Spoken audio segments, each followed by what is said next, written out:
وانا نوغاي عاوين بدن إنا قسلي دونتان تاريخ بدن باوغان دونتان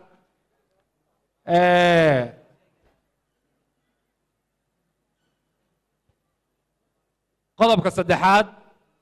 telefoonadu siday u dhan yihiin waxaan codsanayaa in la joojiyo la inaga xidho sababtoo ah kamarada inoo duubaya qof walbana wuu heli doonaa haddii la yidhaahdo muuqaalada quality leh gacanta aad taagayseed muuqaalka ku duubaysaa waxay ka qarinaysaa cid kaa dambaysa kaasina waa codsiga saddexaad saddexdaa codsi waynu isla garannay marka ma bilownaa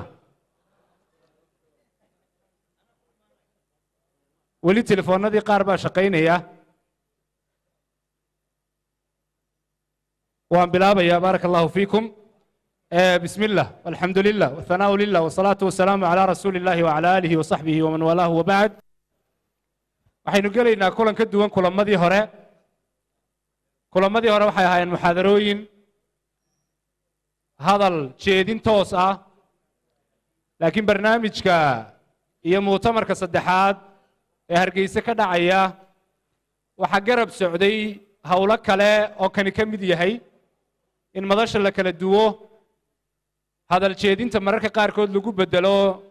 kulankan furan ee fadhiga ah sidoo kale sidii maalintii hore aan tilmaamay dowraad baa magaalada ka socda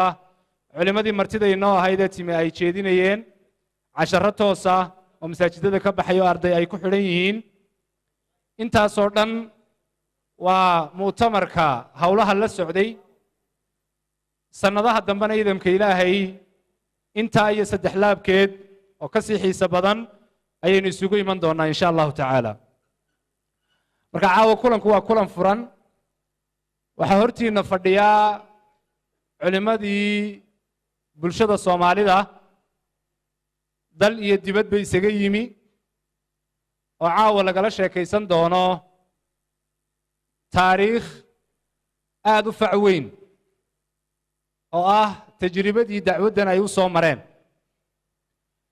sheekh dirir isagoo uun soo taagan oo hadlaya bay dad badan arkeen halkuu soo maray sheekh almisoo haa inalahun baynu in badan aragnay oo su-aalina weydiinaya waddadii uu soo maray halkay ahayd doctor saciid waad riyootee runtu maxay tahay unbaad ku baratay maxaa uga horreeyey iyo qaar badan oo kale culimo aqooneed shariif dawiil iyo rag badan ay ugu horreeyaan madasha xiisaha gaara waxa u yeelaya oo dhexda u fadhiya oo su'aalaha qaybinaya oo hawsha oo dhan isku dubaridaya culimadaasoo dhan kii ugu da'yaraa doctor cali saalax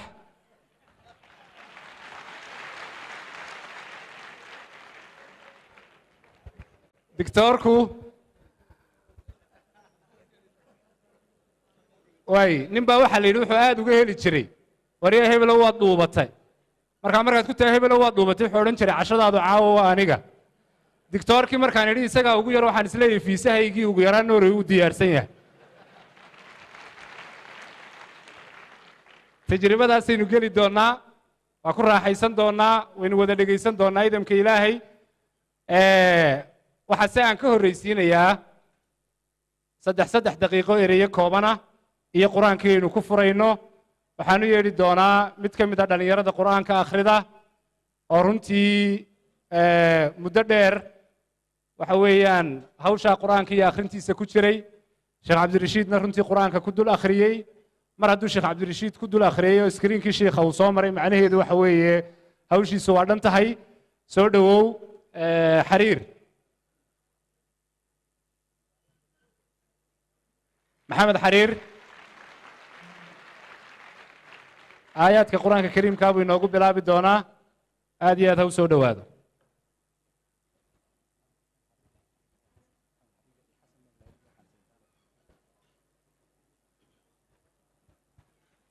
أعوذ بالله من الشيطان الرجيم إن هذا القرآن يهدي للتي هي أقوم ويبشر المؤمنين الذين يعملون الصالحات أن لهم أجرا كبيرا وأن الذين لا يؤمنون بالآخرة أعتدنا لهم عذابا أليما ويدعو الإنسان بالشر دعاءه بالخير وكان الإنسان عجولا وجعلنا الليل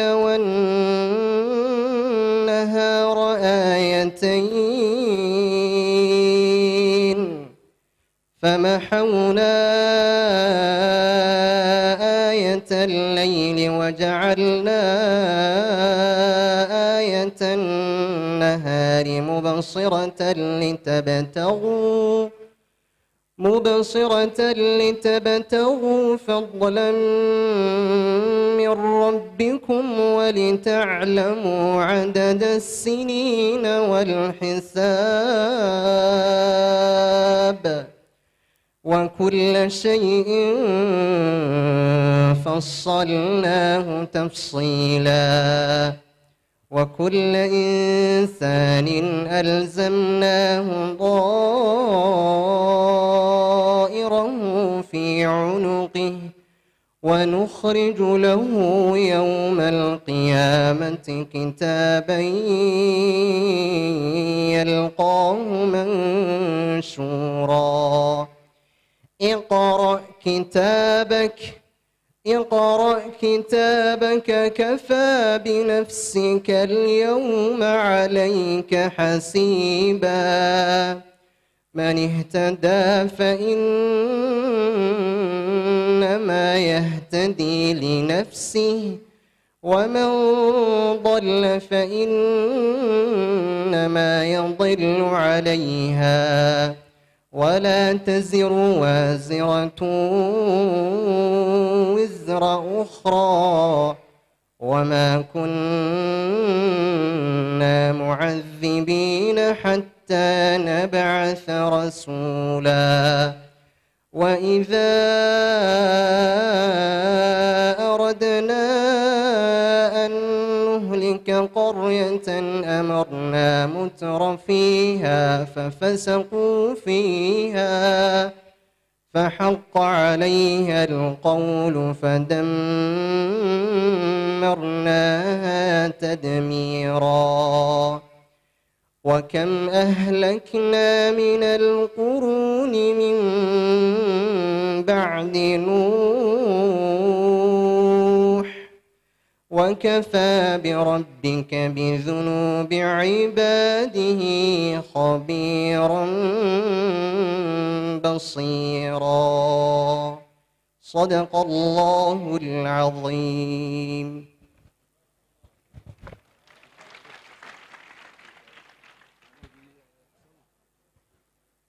جزاه الله خيرا. آدي أدبو ما سيهي محمد حسن حرير ويلكادا ذير عدك معان رمضان تالكو تجيب ميدين شاقة يا انتي اني عدك كل راحيسان إذا ساوي قلتو كتان مسجد الشهداء بو تجيب محمد يرى مساجد ككسو هرجي أدنى آذن وارقا رمتي سفر كالله سوق غلسي هبينا دا بركيسان قرآن كودا عدون لو دقيستو cid waliba iyo hawl kasta oo dhacaysa waxay leedahay mashiin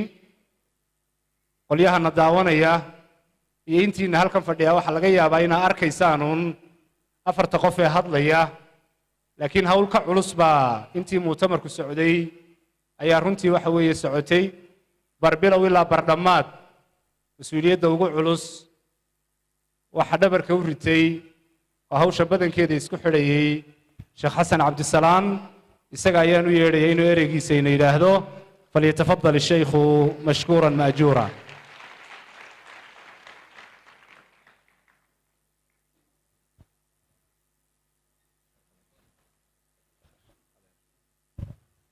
بسم الله الرحمن الرحيم الحمد لله وكفى والصلاة والسلام على عباده الذين اصطفى وبعد السلام عليكم ورحمة الله وبركاته ما جعلي runtii inaan waqti badan ka qaado culimada qiimaha badan leh halkay noo fadhida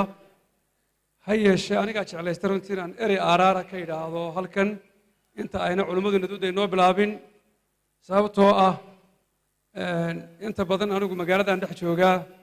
markaas su'aal baan jecel inaan ka jawaabo oo munaasabadda inaan kaga jawaabo bulshaweynta reer Hargeysa aad isu weydiinayaan oo ah shirkani muxuu yahay culimmadana maxay doonaysaa su'aashaasaa runtii waxay noqotay su'aal aad igu soo noqnoqotay aniga lagana yaabo runtii inay cid kale oo badan oo halkan fadhida ama ka maqan oo culimmada leh oo qayrkood leh in aad loo weydiinayo waxaan jeclaystay su'aashaas si aan uga jawaabo madashana caawa inaan hordhaceeda qaato waxaan u sheegayaa ummadda reer Somaliland gaar ahaan ummadda Hargeysa ku nool inta ka daawanaysa caalamka daafihiisa shirkan ujeeddada uu leeyahay keliya waxa weeye inuu iimaankeenna dardar geliyo tajdiidul iimaan waana mas'ale diiniya oo sharciya oo nabiyullaahi maxamed sallallahu alayhi wasallam waxa ka sugan inuu inagu yidhi ina aliimaana la yakhluqu fii jawfi axadikum fas'alu allaha an yujaddida إيمانكم في قلوبكم أن يجدد الإيمان في قلوبكم أو كما قال صلى الله عليه وسلم سادرتك يقول كشتال قادم يا حديث كاسي أي صحابة خاصة عبد الله بن رواحة أبو الدرداء يوم معاذ بن جبل با وحي هاي سؤالها هاجرين كلمة لهذا هيا بنا نؤمن ساعة اجلس بنا نؤمن ساعة إن فريس ولا لو إيمان كين أن تشفنا waayo xadiisku wuxuu tilmaamayaa iimaanku inuu duugoobo oo u baaliyoobo sida maraduba ay hun u noqoto u duugowdo oo kale marka iimaanku u baahan in la dhilo oo la cusboonaysiiyo oo markaa ilaahay la weydiisto iimaanka runtii waxyaabaha ugu weyn ee lagu dhilo ee lagu jafo waxa kowka mawcidada iyo waxsheega iyo in la isbaraarujiyo taasina waxay ahayd dhaqankii nebi maxamed sala allahu calayh wasalam iyo hadyigiisii saxaabaduna ay ka dhaxleen ee ay ka barteen sida uu tilmaamaya aharka kale ee laga wariyey cabdullahi ibnu mascuud ee uu tilmaamayo in nin ka mida dadkii taabiciinta ahaa ayaa waxa u yimid cabdullahi ibnu mascuud markaasaa wuxuu ku yidhi yaa abaa cabdiraxmaan waxaanu jecelnahay xadiiskaaga iyo warkaaga ayaanu jecelnahay miyaad maalin kastana wacdidid markaasaa wuxuu yidhi maya waxaan diidayaa inaad iga daashaan oo aad iga caajistaan nebi maxamed ba sala allahu alay wasalam kaana yatakhawaluna almawcida nebigu calayhi salaam waanada waa noo wakhtiyeyn jiray si aanaan uga daalin waxay ka dhigan tahay markaa in wakhti xilli sanad bili tagta bili baxday inaynu kulanno culimmadu ay noo timaado ina baraarujiso ayna wacdido si iimaankeennu uu waxa weeyaan uu u diiro shirkani danta uu leeyahay waa taas ujeeddada uu leeyahay waa intaa ka badan ma laha ka hor ma laha ka hooseeya ma laha haddaynu odhan lahayn oo waa tii culimo horeba inoo joogtay weliga ba sheekh dirweynada joogay ama waa tii waxay inoo sheegi jireen maxaa ka cusub miyaynu u baahan cid wax inoo sheegtaa waxaan leeyahay waynu u baahannahay inaynu u baahannahay waxaa ka markhaatiya nebi maxamed sala allahu calayh wasalam ayaa u baahday in qur'aanka lagu dul akhriyo wuxuu yeedhay saxaabadiisa cid ka mid ah oo xadiis saxiixa cabdillahi ibn mascuud buu yeedhay wuxuu yidhi iqra' calaya qur'aanka igu akhri markaasaa saxaabigii yaa wuxuu yidhi aqra'u wa calayka unzil matiyo qur'aanku adiga kugu soo degayo ayaan kugu akhriyaa markaasaa wuxuu nebigu calayhi salaatu wasalaam wuxuu ku yidhi waxaan doonayaa an asmacahu min hayri hayrka inaan ka maqlaa baan u baahanahay markaasaa waxa uu ku akhriyey suuratu nisaa bilowgeydii ilaa uu ka soo gaadha qowluhu tacaala fakayfa idaa ji'naa min kulli ummatin bishahiidin waji'naa bika calaa haaulaa'i shahiida markaasuu nebigu amsik jooji markaasuu eegay faidaa caynaahu tadrifaan nebigu waaba ooyey sala allahu calayh wasalam nebi maxamed baa ku khushuucay qur'aankiisa ku soo degay markii lagu akhriyey cilmi kastoo culimmadanu leeyihiin markii culimo kale ay noo timaado ay waxay noo sheegto runtii inaynu ku khushuucno ayaynu u baahnayn waan isleeyahay qiraa'adii aynu ka dhegaysanay maqribkii sheekh cabdilaahi sheekh cabdiraxmaan sheekh cabdirashiid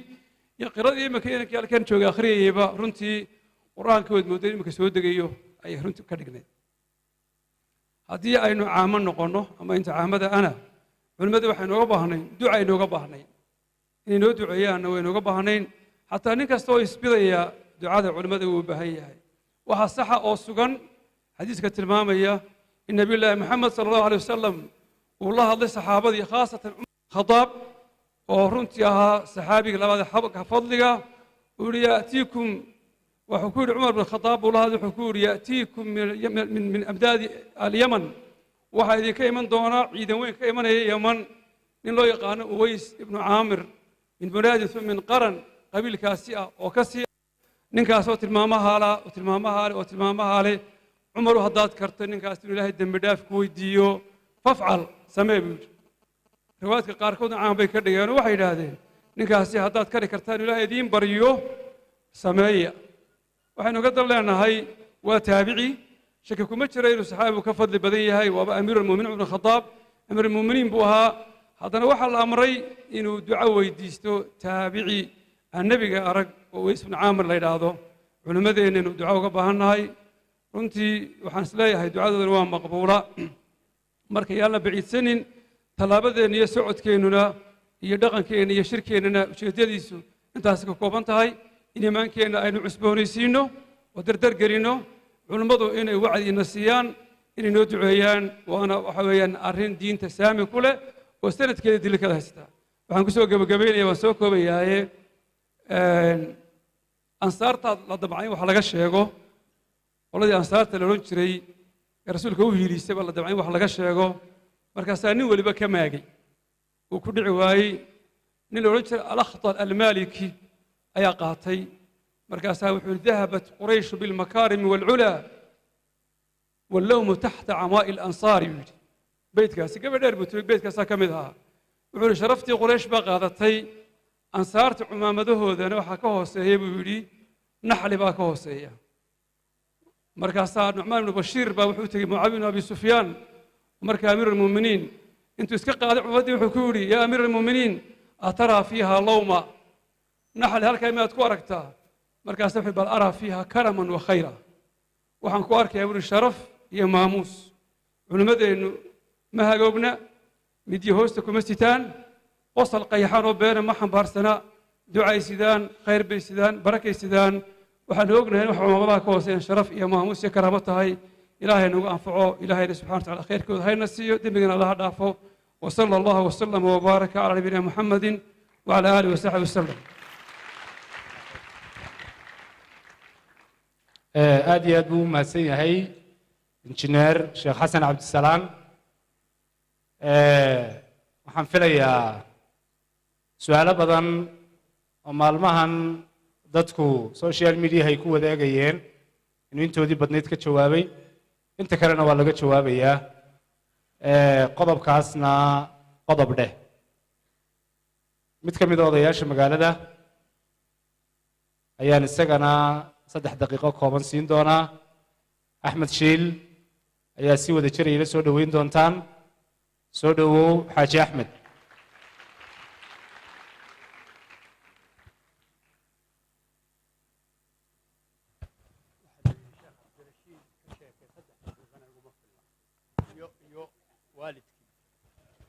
بسم الله الرحمن الرحيم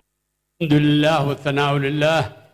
والصلاة والسلام على أشرف المرسلين سيدنا محمد وعلى آله وصحبه وسلم وبعد إخوتي وأخواتي الحضور الكرام السلام عليكم ورحمة الله وبركاته أنيقو شيخ أكتوغنا تاريخ ديدو دمانا إلى ما ننتي عن فتح آئي كسرائي وضماء رحمه الله شيخنا الجليل شيخ علي صوفي إثيوبيا يقول بلابي انتي دنبنا علمان أكتوغي سياسي أنا هادو ما أنت مركا وحن سوير تاغو ليسي شرفتا أنا كم مهد علينيا وولالك عبد القادر شيخ عبد القادر عبد الله آدم وإلهي خير بدن هالسية مؤتمر كان نجحية يرجع للشقي أو شق دعاله أنت كلو للشقي سبا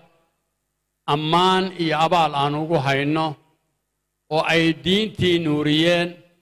waan ka mahad celinayaa in laygu sharfo inaan kelmad ka idhaaho culimmada hortooda ugu horrayn anuu dadka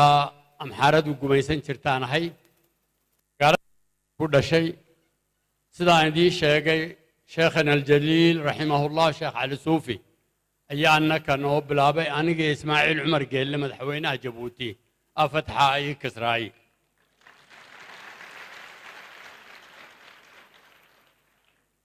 waxaan u lahaa 3 daqiiqo iyo 5 iguma filla awalan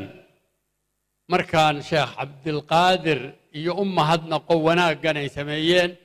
oo aan ogahay taqriiban 30 sannadood inuu naftiisa iyo maalkiisaba geliyo cabdirasaaq cabdilaahi aadan waa sheekh cabdirasaaq cabdilaahi aadan oo taqriiban 30 sannadood aan garanayo waqtigiisa iyo maalkiisaba geliya kalimatullaahi hiya alculyaa si ay u noqoto fajazaahu allahu kulla aljazaa in yar baa laga helaa sidaasoo kale diinta ugu dadaasha ilaahay khayr ha siiyo etoobiya haddaan ka imaado iyadoo gaaban sannadkii 1962 anoo ardaya guriga iyaga sheekh cali suufi maktal daahir iif shaywaal yani 5 nin ay ku asaaseen jabhaddii xoraynta soomaali galbeed western somali liberation front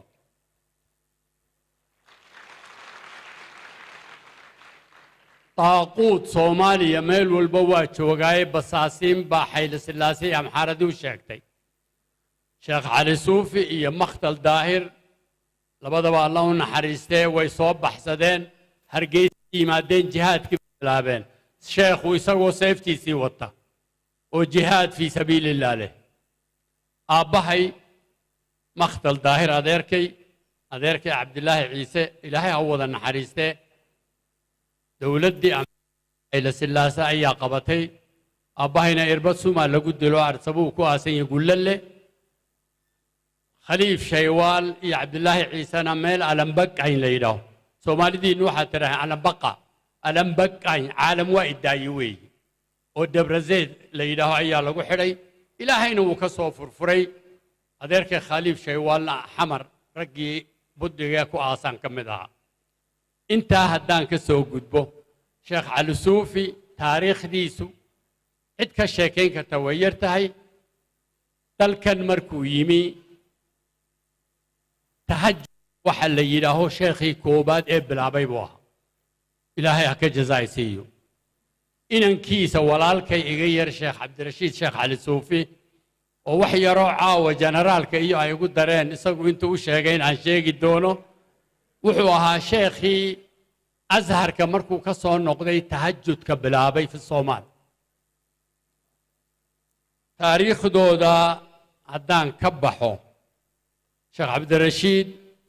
sheekhaygii ha noqdo walaalkay iga yar weeye aniga wuu og yahay raximahullah sheekhayagii sheekh cali suufi gurigiisa anigu maxruum kamaan ahayn xaasaskiisa wuxuu ku odhan jiray inankaygii ma aho maan dhalin laakiin waa ka mid sheekh cabdirashiid haddaan intaa kaga baxo tahajjudkiisa iyo ilaahay diinta uu waafajiyey walaalkay inaabtiday buu xaaskii koobaad doonay anaana u mixiis ahaa isagoo inaabtiday doonay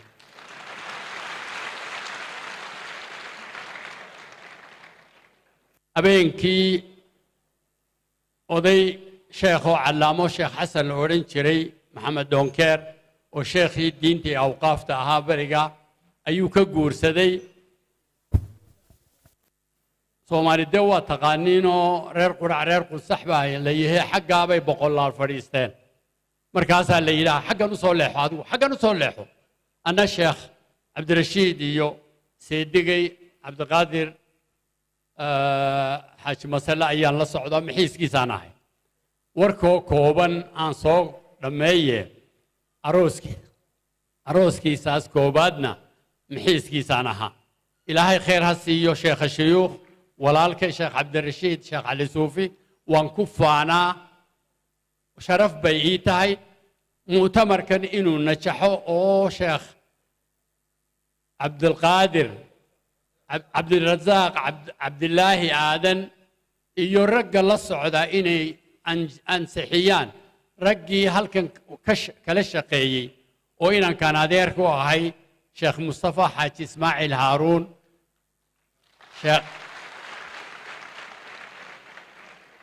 inankan isna adeerku ahay sheekh cabdulqaadir cabdilaahi cali cambe oo cayaartoogaygana ahaa seediga sheekh xasan cabdisalaan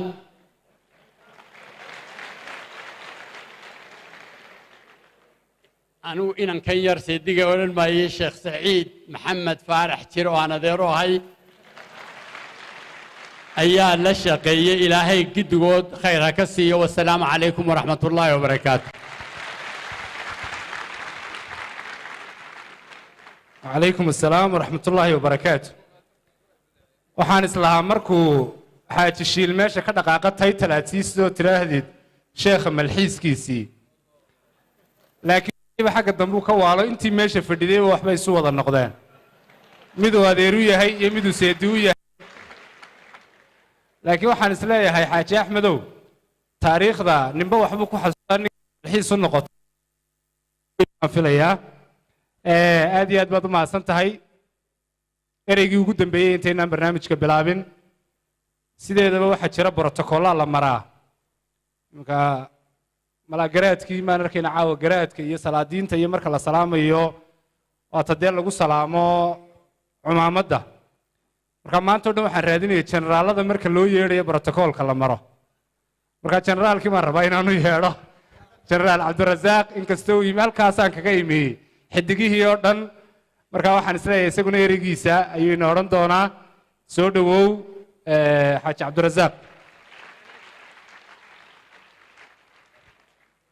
generaalka kadib toos waxaynu u geli doonaa markaa barnaamijkii oo xilku anigu iga wareegi doonaa marka intaa yareen mikrofoonka sii hayay aan mas-uuliyadda hayaabaan isu waalwaalaya odayaasha soo dhowow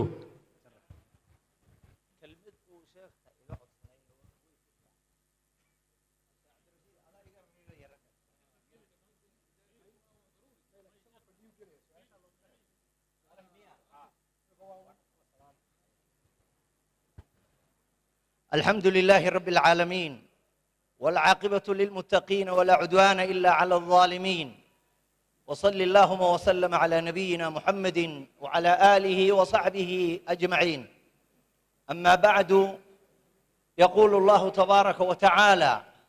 واعتصموا بحبل الله جميعا ولا تفرقوا واذكروا نعمة الله عليكم إذ كنتم أعداء فألف بين قلوبكم فأصبحتم بنعمته إخوانا ولا ليال دقيقة ذا ليسية يوقابا مشاريع ذا أنوتيو فربضا درقة دبتشوغو خطرة وحن سيقسو كوبا يا سد حديث أو أنك جوابا يو سدح مشروع واوين حديث ككوان الحديث الذي روى إمام مسلم عن أبي هريرة رضي الله عنه عن النبي صلى الله عليه وآله وسلم أن رجلا زار أخا له في قرية أخرى فأرسل الله له على مدرجته ملكا فلما أتى عليه قال أي الملك أين تريد أيها الزائر أين تريد قال أخا لي في الله في هذه القرية حديث كوار دهرا أف صوماليا كسو أرورينيا إمام مسلم وكتاب صحيحة وذكرنا إنسان أبي هريرة وحكورينيا حديث أبي هريرة وغني عن التعريف وهو حنسوق قاري قديدو حديث أخريايو هدان لوران أبو هريرة وريي داقد لغا توري جري marka xadiisku waa xadiisu abi hurayra haday hargeysa qaadanaysayo hadday iska diidayso ma qaadanaa mise ma hadal baa ka furan waa hagaag wuxuu yidhi nebigu sala allahu calayh waaalih wasalama ana rajulan zaara akhan lahu fii qaryatin ukhraa ninbaa wuxuu booqday nin kaloo walaalkiisa oo magaaladuu joogay mooye magaalo kale joogay oo u soo safray oo u soo socotimay oo maxay ahaydayay safarka u soo xidhxidhtay inuu walaalkii hadday walaalkiiyoo keliya weeye nin keliya ayuu u soo dhaqaaqay siduu ilaahay dartii ugu soo booqdo ilaahay subxaanahu wa tacaala ninka saa'irka ah oo walaalkii u soo socotimay inuu ilaahay dartii u booqdo malag buu dariiqii uu marayay u dhigay markii uu ninkii zaa'irka ahaa ninkii socotimayay markuu yimi halkuu malagu joogay malaggii baa ninkii ku yidhi xaggee doonaysaa niyahow musaafirka ahi wuxuu yidhi waxaan rabaa nin walaalkeeya oo ilaahay dartii aan ku walaalownay inaan booqdo malaggii baa wuxuu ku yidhi oo wax aanan intaa ahayn ma lihid miya abaalu horay kuugu galay ma jirtaa ma sodogaaba ma seedigaaba ma shariigaagiiba ma wuxuu yidhi waxaanan ahayn ilaahay dartii uma socdo malaggii baa marka hadda iscaddeeyey nimuu yahayo wuxuu yidhi waxaan ahay malag uu ilaahay soo diray oo adigaa la ii kaa soo diray waxaana kuu sheegayaa ilaahay inuu ku jeclaaday sida walaalkaa aad u socota aad u jeceshahay inuu ilaahay kuu jeclaaday hargeysa iskama aanan iman marka hargeysa iyo carro soomaaliyeed iyo meeluu muslim joogaba waa dhulkayga waa dalkayga waa dadkaygii aniga xoogaa seeflabood baan ahayo wallaahi alcadiim sacabka ma jecli marka haddaad i sharfaysaan sacabka iga daaya ilma adeerayaalow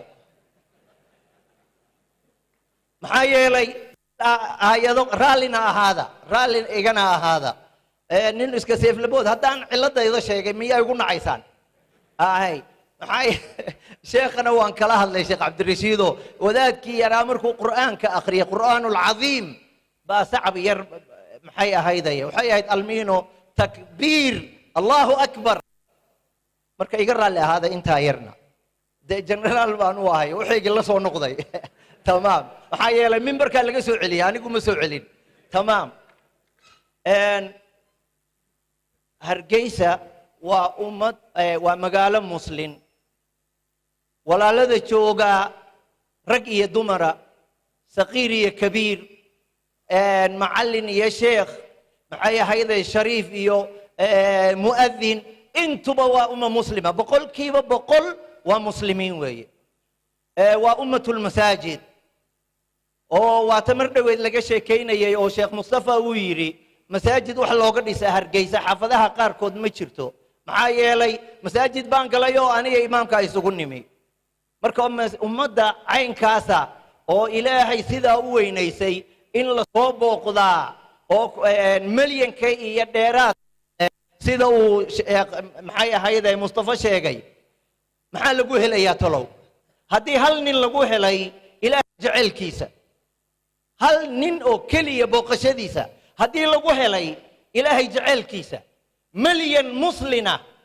oo mu'adin iyo sheekh macallin qur'aan iyo nin rukuucaya oo sujuudaya nin sooman iyo nin sadaqa la baxaya nin masjid dhisaya iyo nin malcaamad garab taagan ninka soo booqdaa oo weliba u soo kaxeeya sheekh cabdirashiid sheekh cali suufi oo kale waxa uu helayo ilaahay unbaa garanaya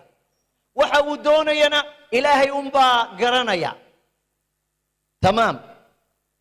laba xadiis baan ku daraya labada xadiis waa laba xadiisoon ka seexan waaye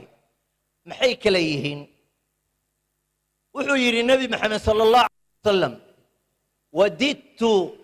waa xadiis saxiixa riwaayaadka qaarkiisa muttafaqun calayhi weeye qaybna muslim baa noqonaya wuxuu yidhi nebigu sala allahu alay wasalam وددت لو أن رأيت إخواني. قيل له يا رسول الله أولسنا بإخوانك. الفاد حديثك ويبضنتهاي قار بإخوانك بعد كوجد بيا يقارن كوجد بين بويليهن، لكن رواية داسان سجسوا قاب صدي معني يزوحوا ياهي نبي محمد صلى الله عليه وسلم باوحوا تمنية أو تعلاذي أو محيا هيدا يأد أضوي إن ولا الذي لكل مو وددت أني لو رأيت إخواني الله ولا الذي هدان أركي لها. هذا قضب كان وجهه وقضب دقيقة نبي قاوحوا محيا هيدا يشعلانا يا إن ولا الذي أركو. صحابتي بايابي أبو بكر يا عمر يا عثمان يا علي يا رجع تقينين وحي رهدين ألسنا بإخوانك ميانا ولا لذا أهين. وهذا وأبو بكر يا عمر يا عثمان يا علي وحير النبي صلى الله عليه وسلم أنتم أصحابي إذنكو صحابة ذاتهين وإخواني الذين لم يأتوا الذين يأتون من بعدي. وفي رواية وإخواني قوم آمنوا بي ولم يروني. ولا إذنكو صحابة ذاتهين ولا لديس وأدول دبك إيمانيا وأنا ولي أرك وأدول دبك إيمان وأنا ولي أرك وعلي عاشو ميرا وصومالي هي سعوديان هي عد والبا ورير هرقيسا هي محايا رير بوساسو هي رير بيدابو هي رير مقدشو هي رير كسمايو راس عسير هي راس كيمبوني انتو دحيس عالم الإسلام ودن ددك دقن ددك مساجد عمرور دن النبي محمد صلى الله عليه وسلم ولا الذي وهي وحان كوضا نبي محمد صلى الله عليه وسلم وحو جعلايستي إنو إذن لكلمو إنو إذن أركو إنو إسا إذن كقاضو صحابذين وام سيرين وحي رهدين ميانا أنقو ولا لذا أهين وحان ربي إنان إذن لو ذاقو إن آد أغاتان إنا تهين نبي محمد ولا الذي إنا تهين وأيضا أهين مدك كلنا شيء كليا أما محايا هيدا يمدك هبر يرتاح هيدا شيء وهبر وذاك آتهين إن هذا وحي ستهين وحد وحي ستهين عد كثر لا إله إلا الله محمد رسول الله إنما المؤمنون إخوة. حديث كسدحات وحديث إيجابي يو وأنا يقرأ لها نيسا إن عمر كتوجو تمام. حديث ككلوحو يهي أن رجلا سأل النبي صلى الله عليه وآله وسلم متى الساعة. نبى النبي محمد ويديه يري ساعة قيامة قرمة دعيسة. نبي قوحو جوابي صلى الله عليه وسلم ما أعددت لها. وفي رواية وماذا أعددت لها. ماذا أعددت لها ما حد وكان واكو كانوا قيامة كعتان كذا أدي وريسنا يسده ما حد ودي أرستي لأن قيامة وإيمان يسا لا محالة ما حد سودي أرستي. وعيري ما أعددت لها من كثير صلاة وصيام وصدقة ولكني أحب الله ورسوله. فقال النبي صلى الله عليه وآله وسلم المرء مع من أحب.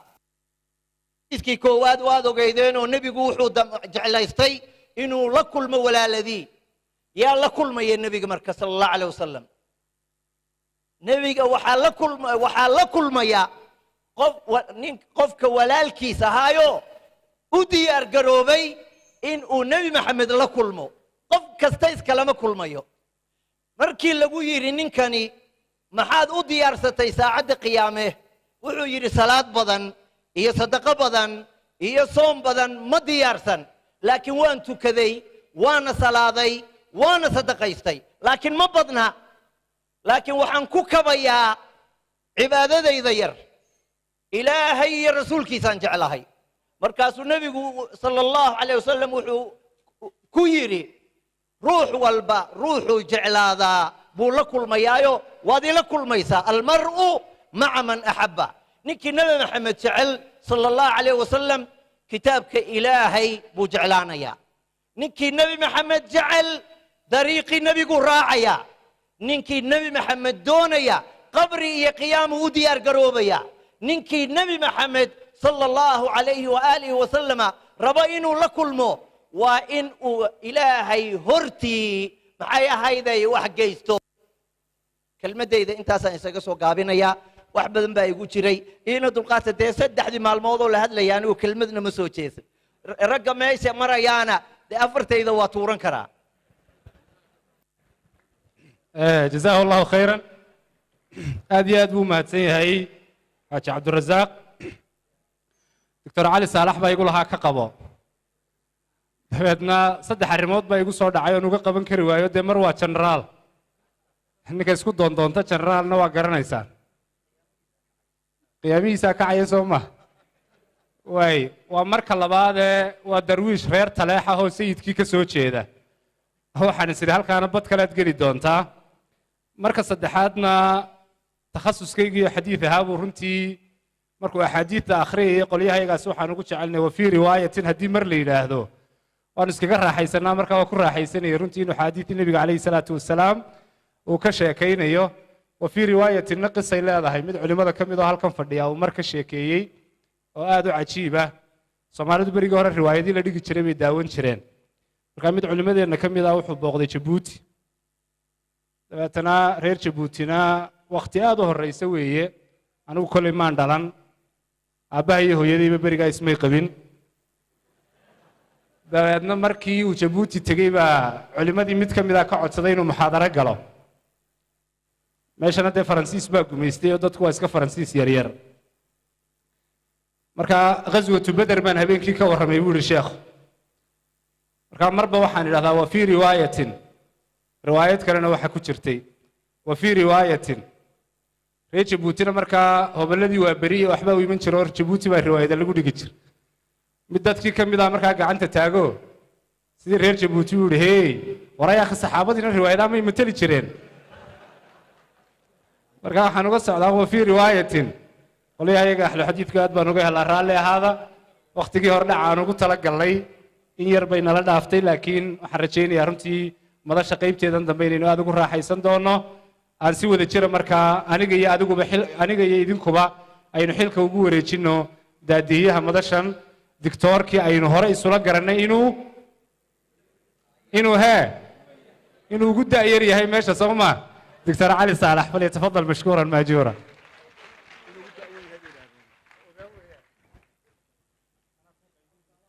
الحمد لله والصلاة والسلام على رسول الله سيدنا محمد عليه أفضل الصلاة وأزكى التسليم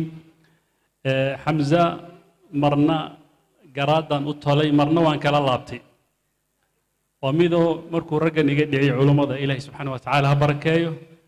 جنرالك وجرنال نمديسو أي قرون كتال إنه يسكدعي ويانا وان كلا لابتي بهاش إخواني برنامج كان وحلقوا مقعبا باشال كعلومه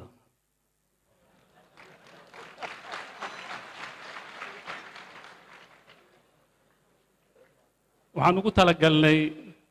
ninka sheekha markuu idin hor taagan yahay wuxuu ka sheekeeyaa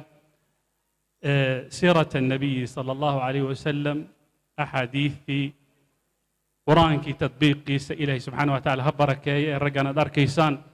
waa rag culus ilaahay ha barakeeye laakiin nin kastoo idinka idinka mid wuxuu jeclaan lahaa sheekha siduu ula falgalo waxyaabaha uu aqrinayo hadday noqon lahaayeen aayado iyo axaadiid iyo heerkan maanta uu taagan yahay suu ku soo gaaray ilaan culummada ku dayashay mogadan yihiine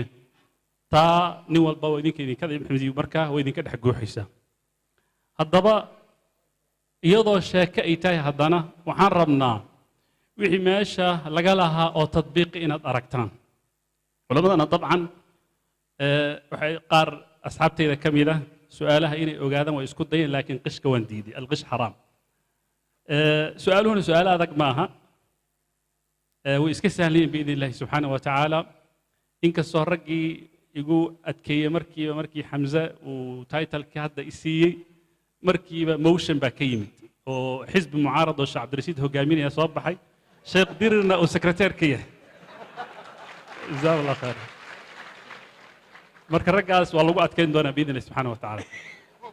su'aaluhu marka waxay noqon doonaa laba qaybood qaybta koowaad sheekha ijbaari weeye oo option ma laha waa inuu ka jawaabo biidni illahi subxaana wa tacaala su-aasha labaad waa su'aal doorasho leh laakiin waxaa xukminaya jumhuurta hadday yidhahdaan sheekha ha laga daayana waan ka daynaynaa hadday yidhaahdaan ha la weydiiyana waan gelaynaa sheekha marka waa labada qaybood biidni illahi subxaana wa tacaala ma rabno inaan hadda ka hadalna taariikh maxaa yeelay culimmada taariikhdooda ma qarsoona meelo kala duwan bay ku xaraysan tahay keliya waxaan rabnaa biidni illahi subxaana wa tacaala inta sheekha uu dacwada uu ku jiray dacwadun iskama bilaabanin wuxuun baa saameeyey maalin unbuu sheekh dhagaystay kitaab buu aqriyey wax buu aqriyey intuu dacwada ku jiray wuxuu la kulmay waxyaabo cajiiba waxyaabo runtii hajab ku keeni kara waxyaabo dhiirogeliya buu la kulmay waxyaabo yaab leh la kulmay marka insha allahu sheekha isaga oo magaciisa saddexan sheegaya biidni illahi subxaana wa tacaala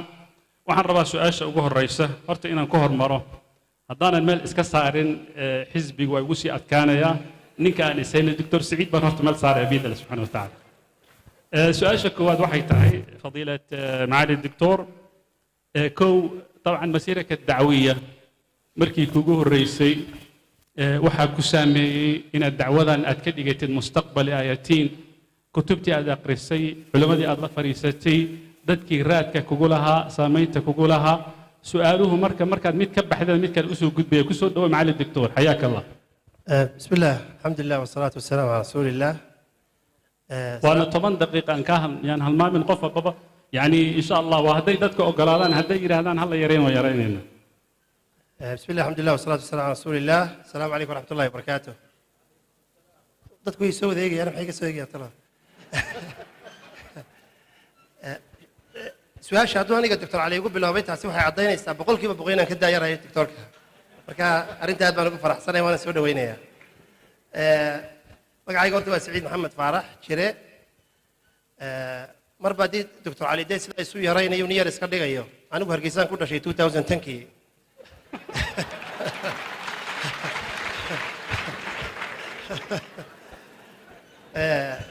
anigoo yar baan hargeysa ka tegey sacuudi arabiaan u wareegnay noloshayda ilaa iyo high schoolkii sacuudigaan ku qaatay nimcooyinka ilaahay siiyey waxaa ka mid ah aabbahayo magaalada riyaad ka shaqaynaya ayaa magaalo cunayso la yidhaahdo qasiim ku taalla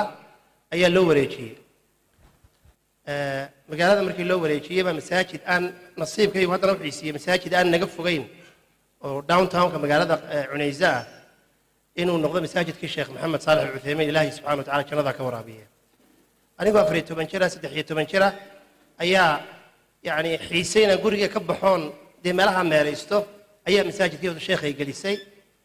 anigoo diin badan garanaynoo dee kura yara الروض المربعية بأخري شريو لح كتابه يسكو حقوق مشان يافرت دقيقة ذوذا ساعة جربه الأول شرتي تي بيرون شرتو نك فرديه كتابك كلا إياه قلي شري شنت كتاب روى المرسن شري هالك مركو يراه واحد من الفرائض أيال الباب كبيح شري الدون كم حنقول نعبا علم قا فرائضك مكان يرى سي مكان قرآن كلفت كيس حفيد أيه تعرف شيء قدونا مركا أورت الشيخ محمد صالح العثيمين يا حلقة دي سي يا علماء الكا وحكا ديغانيسي ayaa diinta jeclaysiisay waqtiga iyaga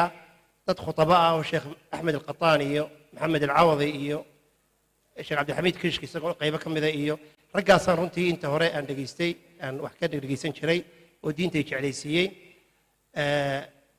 qur-aanka markaan dhiganayay abtigay baa ila deganaayo dadkan isku daad ahayn waxay masaajidkii tegi jireenoo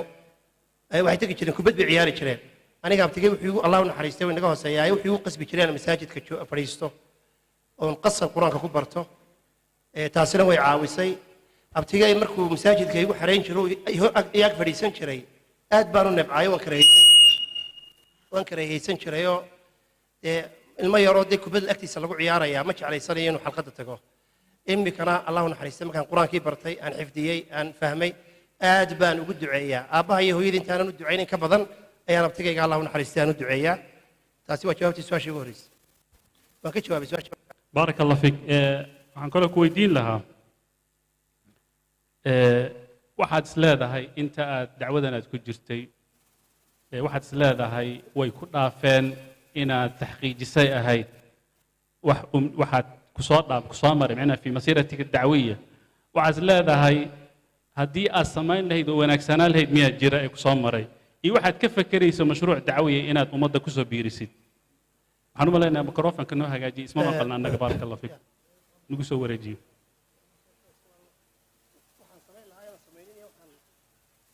billah dee qofka bani aadamka kulley waxyaalo badan buu jeclaan lahaa inuu sameeyo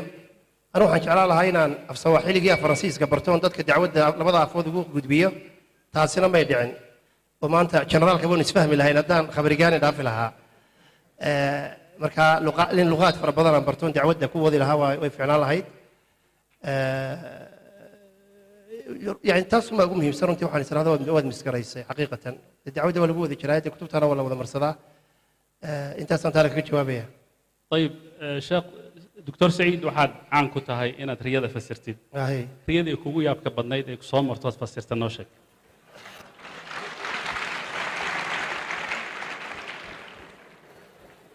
riyadu way farabadayiin riyaan dhowr jeer ka sheekeeyey waan ku soo celin doonaa caawa rag badan baa halkan fadhiya oon dhegeysan baa laga yaabaa way farabadayiin riyooyinka runtii aan horta soomaali isku doono oo weliba riya u fasir waa waali un baan u arkaa xaqiiqatan marmar habeenkii kama seexdo bal qof dumaroo inta kowda habeenimo labada habeenimo telefoon kuu soo diraysa adigoo hurda sheekh riyaan wahayey bay ku leedahay miyaad hurda riyaan wadee anna alla iga saamax allaha ku hadeeye bay dhahday habaar iimaanka allah ka qaadaasan ku raha riyadaasi kulley waa maqasheen waxay ahayd inan baa ila soo hadashay salaamu calaykum wacalaykum assalaam intii dhegaysatay waa nugu celinayaa intii kalena may hore may maqal waxay tihi salaamu calaykum sheekh iska warran nabad waxay tihi waan riyooday haye waxay tihi waxaan ku riyooday anigoo uur 9 bilooda leh uur 9 bilood anigoo leh ayaan riyooday haye dee inan baan ahay bay tihi 18 jire maxaa sidee ku dhacday waxaan ku yidhi haddaad riyootay aad ku riyootay insha allahu tacaala xaas miyaad leedahay mayo imse jir baa tahay oo 18 insha allahu waad guursanaysaa dhowaan baan ku yidhi dhowaan baad guursanaysaa maxay iga yeedhsiiyey kelmaddaa aad baan uga xumaaday waxay iga gaadhi doonaa waayahay bay tiri laakiin 9 bil uurkan maxaan uur u yeeshay bay tiri hurdada dee adigaa seexday maanaa seexday baan ku yidhi waxaan ku yidhi 9 bilood waxaa laga yaabaa inaad 9 bilood gudahooda aad guursatid haddii ilaha yidhaa 2 bilood markii ka soo wareegtay ba telefoon ii soo dirtay salaamu calaykum wacalaykum assalaam sheekh may garanaysaa dee maxaan kaa garanayaa nambarkaagu iima seef garaysnee waa inantii riyada uurka tiri 9 bilood kadib baad guursanaysaa 2 bilood baa ka soo wareegtay oo nin weli ma hayo oo weli maad guursan haa insha allah waad guursan waa ilahay baan kuu baryayaa 4 bilood salaamu calaykum sheekh ninkii ma garanaysaa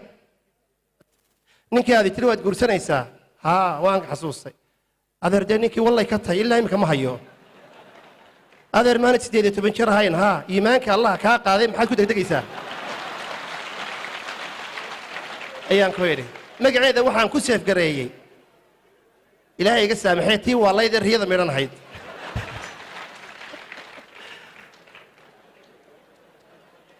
sagaal bilood markii bishii 10aad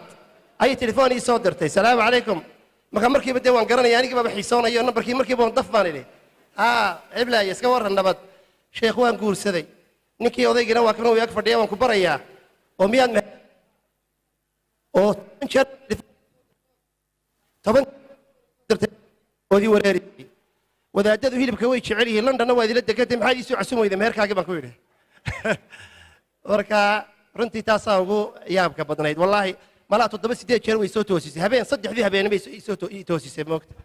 marka imika waan joojiyey waxaan idhahdaa barnaamij mooyaane cid dambe yaan iswaali weydiinin jazaakum allahu khayr أضحك الله سنك ميكروفونك ولي سؤال وسؤال جمهورته يعضينيان شيخ waxaan weydiin doonaa calaaqada iyo xiriirka ka dhaxeeya isaga iyo xaaskiisa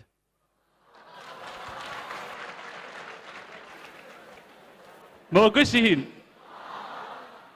ما شاء الله بارك الله فيك تكبير باب الرعية توا ما مرتي miyaan ka jawaabaa bay weli sug weli ma dhammaan nin baa wuxuu yidhi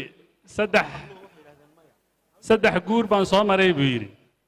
hawlaha waxay u diideen waxay isleeyihin xidiglayaal way nimankano meel kale wax ka sheegi doonaan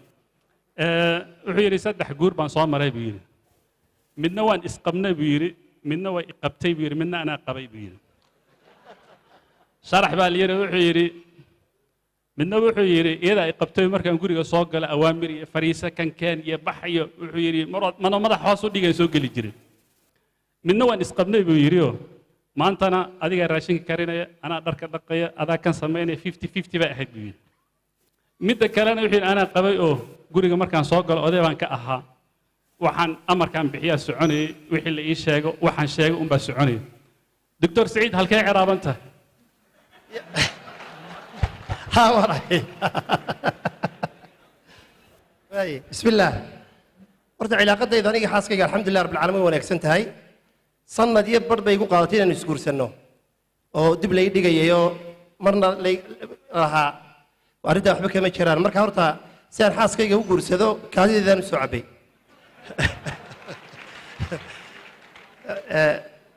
laba qof waa aad isugu fiican banay alxamdulilah rabbil caalamiin imika ugu dambe mayd maxaa ugu dambeeyay kaa la sii sido karoonuhu markuu dhacayna labada qof ingiriiskanu joognayo dee guri baa nagu xidhay markaa jacaylkaygu zaa'id buu noqday xaqiiqatan markaan imika soo baxayey iyadana daaqad guriga sar baan deganay cimaaradda doorka saddexaad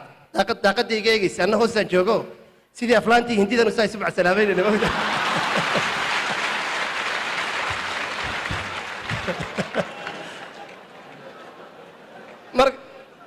dad badan oo jaar oo Soomaaliya baan la degan waxa laga yaabaa in daaqada naga eegayeen iyaga laftarkooda moogta sidaan u socday shantadii baan kala gurayo sidaan sidaa u lahaayaan mashquulsanaa baan madaxa ku dhuftay gida aragtayda marka alxamdulilah su'aasha igu adag waxa weeye marka la igu yiraahdo imisa xaas baad leedahay ayaa la yiraahdaa xaas kaliya markaasuu yiraahdaa maad labayn markaasaan sidii qof ooyaya adeertanaan dirqiya la ku guursaday mid labaad ma karayo adeer iga dahay oday baa igu yidhi adeer imisa xaas baad leedahay markaasaa ku yidhi mid markaasuu yidhi adeer xagga caafimaadka ma dhibaataa jirtaa markaasaa ku yidhi may waan fiicanahay libaax baan ahay libaax matiida bisad baa tahay buu yidhi marka alxamdulilah aad baan isugu wanaagsannahay iyana way dhegaysanaysaa baa laga yaabaa habi bay tahay caajiya waa keligaa weeyaan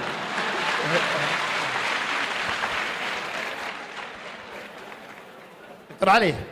ما شاء الله ولي waxaa ku caawinaya microphone-kaaga microphone caswi markor u taagaysa oo ku arkaysa xajiid ما شاء الله جزاه الله خيرا soo duceeyay إلهي بركة بارك الله فيك معالي الدكتور ومهسني أضحك الله سنة سؤال شكل واحد وجود بيا معالي الشيخ قارئنا وشيخنا الشيخ عبد الرشيد على السوفي الحمد لله عبد waan sheegay sheekh cabdirashiid hadduusan mooshinka keeni lahayn waa iska dhaafi lahaa laakiin ragga waa inaa iska celiyo jazaa allahu khayran sheekha dabcan su-aasha dambe saan teegnay waa iska doorasho sheekha uu ka boodi karaa su-aasha dambe taasaa xaraja mushkilad ma laha qofkii noogu dari lahaana dee tadbiiqna noqon lahayd hadda innaga dhan hindi baa iska noqona waa kan ninkaas aragta jazaa allahu khayran marka baarak allah fik sheekhna dabcan masiirakatak addacwiya بيت دعوي قرآني وما شاء الله إلهي سبحانه وتعالى هكو بركايو ومضو حد كسو كردي سي إلهي هكو بركايو أديقي الوالد رحمه الله وحرمناه كليا إن مستقبل كاغا دعوي قرآن ونقضو والشقك لا آذن قبنين أنا هين هذه الدعوة وحيابها كسامي إنه الوالد إنه أصابها إي عوامشي كلا كساع ودان ربنا سي إذاتك أفا إذان إلهي هكو بركايو سي درس النقول نقطي جزاه الله خير صلوا على رسول الله اللهم صل وسلم وبارك على سيدنا محمد وعلى آله وصحابته أجمعين اذكروا الله قولوا لا إله إلا الله لا إله إلا الله لا إله إلا الله اللهم ارض عنا واغفر لنا يا رب العالمين وبعد intaas kadib سؤال أخونا الدكتور علي وأصغر الجماعة على الإطلاق إن شاء الله. واسديب تصصر ربي جزاك الله خير. إن شاء الله عشان يخفف عليه السؤال يعني.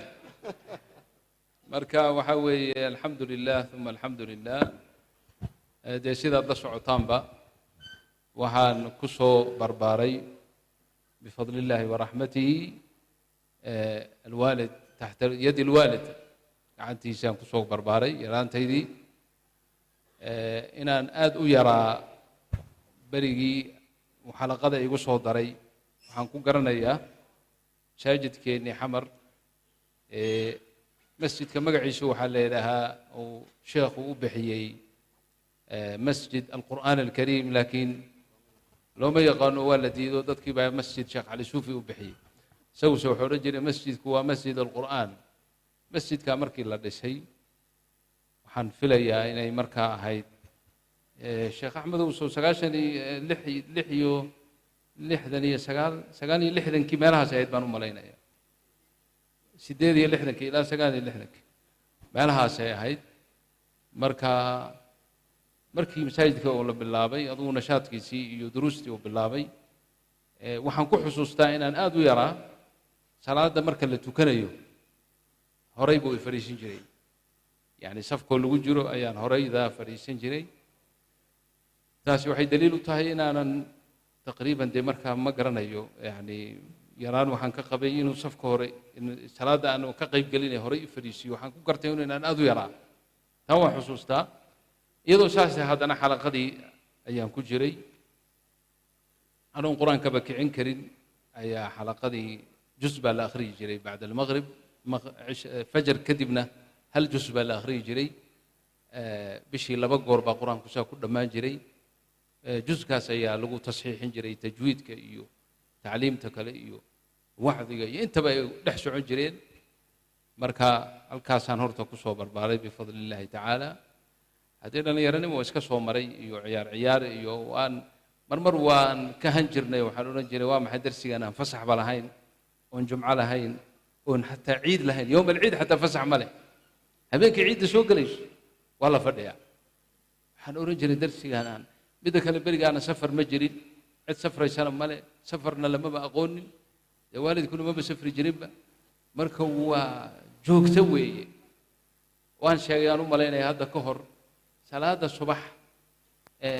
مركا لقبحه وردي أذكار الصباحية بالآخري جري مركا كاسي إجباري ما هين قصب ما هين نكي دونا الآخري جري الوالد رحمة الله عليه أنت كلنا واسكت جوج كده مركا ملبا أنت ير صلاة أولى حيسة تقريبا ولباتن دقيقة مالهاس أيان جدار كوكم بجرنو إن ير هرداد قشن جري هرداد أدو معاني مركا الصبح بان هردادي إسكم عن سدي وحنكو عن سدي إن أن بين شيء إلى هو وان بكا وركي يرى وانا يرى ها أبو وان بكا وان جرنا وحقيقة حنونا علوش هيا سلام بورنجي يا سلام أرضو هذا إسكسيح هذا مو بكو لكن مركان سرير تيدي إمد علوش بالله قبط ما إلو من إلى هذا تاريخ رسمي إلو حنون كيف عندنا نقضي بقى وعلوش بالله قبط أدو تاريخها زايز كجري يعني والد آدي آد دتكي سو قاري بسو قاري وأخونا ولكن نقول هذا الشيخ أحمد وكم لها يعني إنسان عابدة وتقية وأن قرنا يوم من الأيام يعني بين لبدا أذان ساعات بقول حجرتي لبدا أذان لحظة صوكعي مركاسان وحن النجي يرى كصوكعني أوهتيس معقول ويا عاو شيطان بنا لتجي يعني وقت قاعين وصوكعي أيو كأويا ولا عاو شيطان به وقت نقاطي مركا ارتب يعني تربيته هالكاسة هيد لكن وحقيقة للجري دي موجودي دعوي هيد اللي يراني ماذا هي سعوتي باجرتي وحن حصوصتا أنا ودرسي القرآن كي وحي ينص عضان إن هذا مساجد كأربع ركن أنت جري وحاك أخري جري تفسير كشيخ مريدي هيا كأخري جري annagoo dhallinyaro unbaa ay kaxayn jiray waa soo dhegaysan jiray marka mawja dacawiya oo fiican baa jirtay iyo isku xidhnaansho dhallinyarada iyo tartiibaad wanaagsan iyo halkii baan yaan kala hana qaadnay oo aanu qur-aankii si fiican aanu maaragtay u barannay oo aynoo kaalmaysay yani isu imaatinkaa iyo jacaylkaa dhexdeenna maray iyo mawaacidda iyana waa dee siduu akhuuna sheekh saciid uu sheegayba mawaacid fara badan iyo mashaa'ikh cajaladahooda aan ku ta'aurnay oo dibadaha laga keeni jiray iyo intaba way jireen laakiin waxaa asaas u ahaa lilahi alxamdu walminna waa masjidku ahaa ikhtiyaarkan dambe marka aan dibadda u baxay masar tegaya ee tacliinta aan doonanayayna aad buu ila dardaarmay sheekha abahi raxmatullah calayh in qur'aanka aan ku dadaalo wax kale ha ku lugoyn buu yidhi qur'aankaasaa khayre dunya walaakhira ay kugu jiraan runtii markaan meesha tegayna waxaan arkay cilmiga iyo cilmulqur'aan qiraa'aadka cid doonaysaaba inayna jirin ugu yaraan waxaa la odhan jiray 5,000 oo arday oo azhar dhigata ayaa jirtay oo dibadaha ka kala timid meeshaanu deganaynay madiinat aljaamiciya la seexan jiray aniga mid kale ayaa qur-aanka doonan jirnay macahad alqira'aat inta kale wax shareeca ku jira wax luqa ku jira anigana wasiyadaasaan ku socday walilahi alxamdu khayr fara badanna waan ka helay warkaygana waa ku dheerada umalaynaya soo maha jazaaka allahu khayr adoo inahaasaan xusuustaa dee kolley sheekhna maanta sheekaa kugu goynay adoo noo halmis xataa waa ku kulannay fii masr yani sheekh halmis masar waa ku kulannay anuu harda halka arday ka aha isaguna maaragtay arday ka yahay marka taariikhdu halkaas dabcan tarbiyadaadii waxaad noo sheegtay markaa yarayd horta lahjo gaaraad ku hadli jirta sooma bal nooga sheekee taas waxaan u malaynayaa wuxuu sheekhu uu daba taagan yahay kelimadan maanta meel aanu ka qadaynayna ka sheegay anigu aslan waxaan ku dhashay magaalo harar la yidhaha harar halkaasaan ku dhashay oo alwaalid raxmatullah calayhi madraso uu ka hayay oo dadkii ka hana qaaday ee wax ka bartay badidood ay ka soo baxeen oo sheekh axmed magacyadoodu wada garanayo markii dambe xataa wasiirro ka noqday soomaaliya oo marka halkaasaan markaa uu sheegaya dee gaaladii laga soo cararay baa annagana naga soo qaxiyey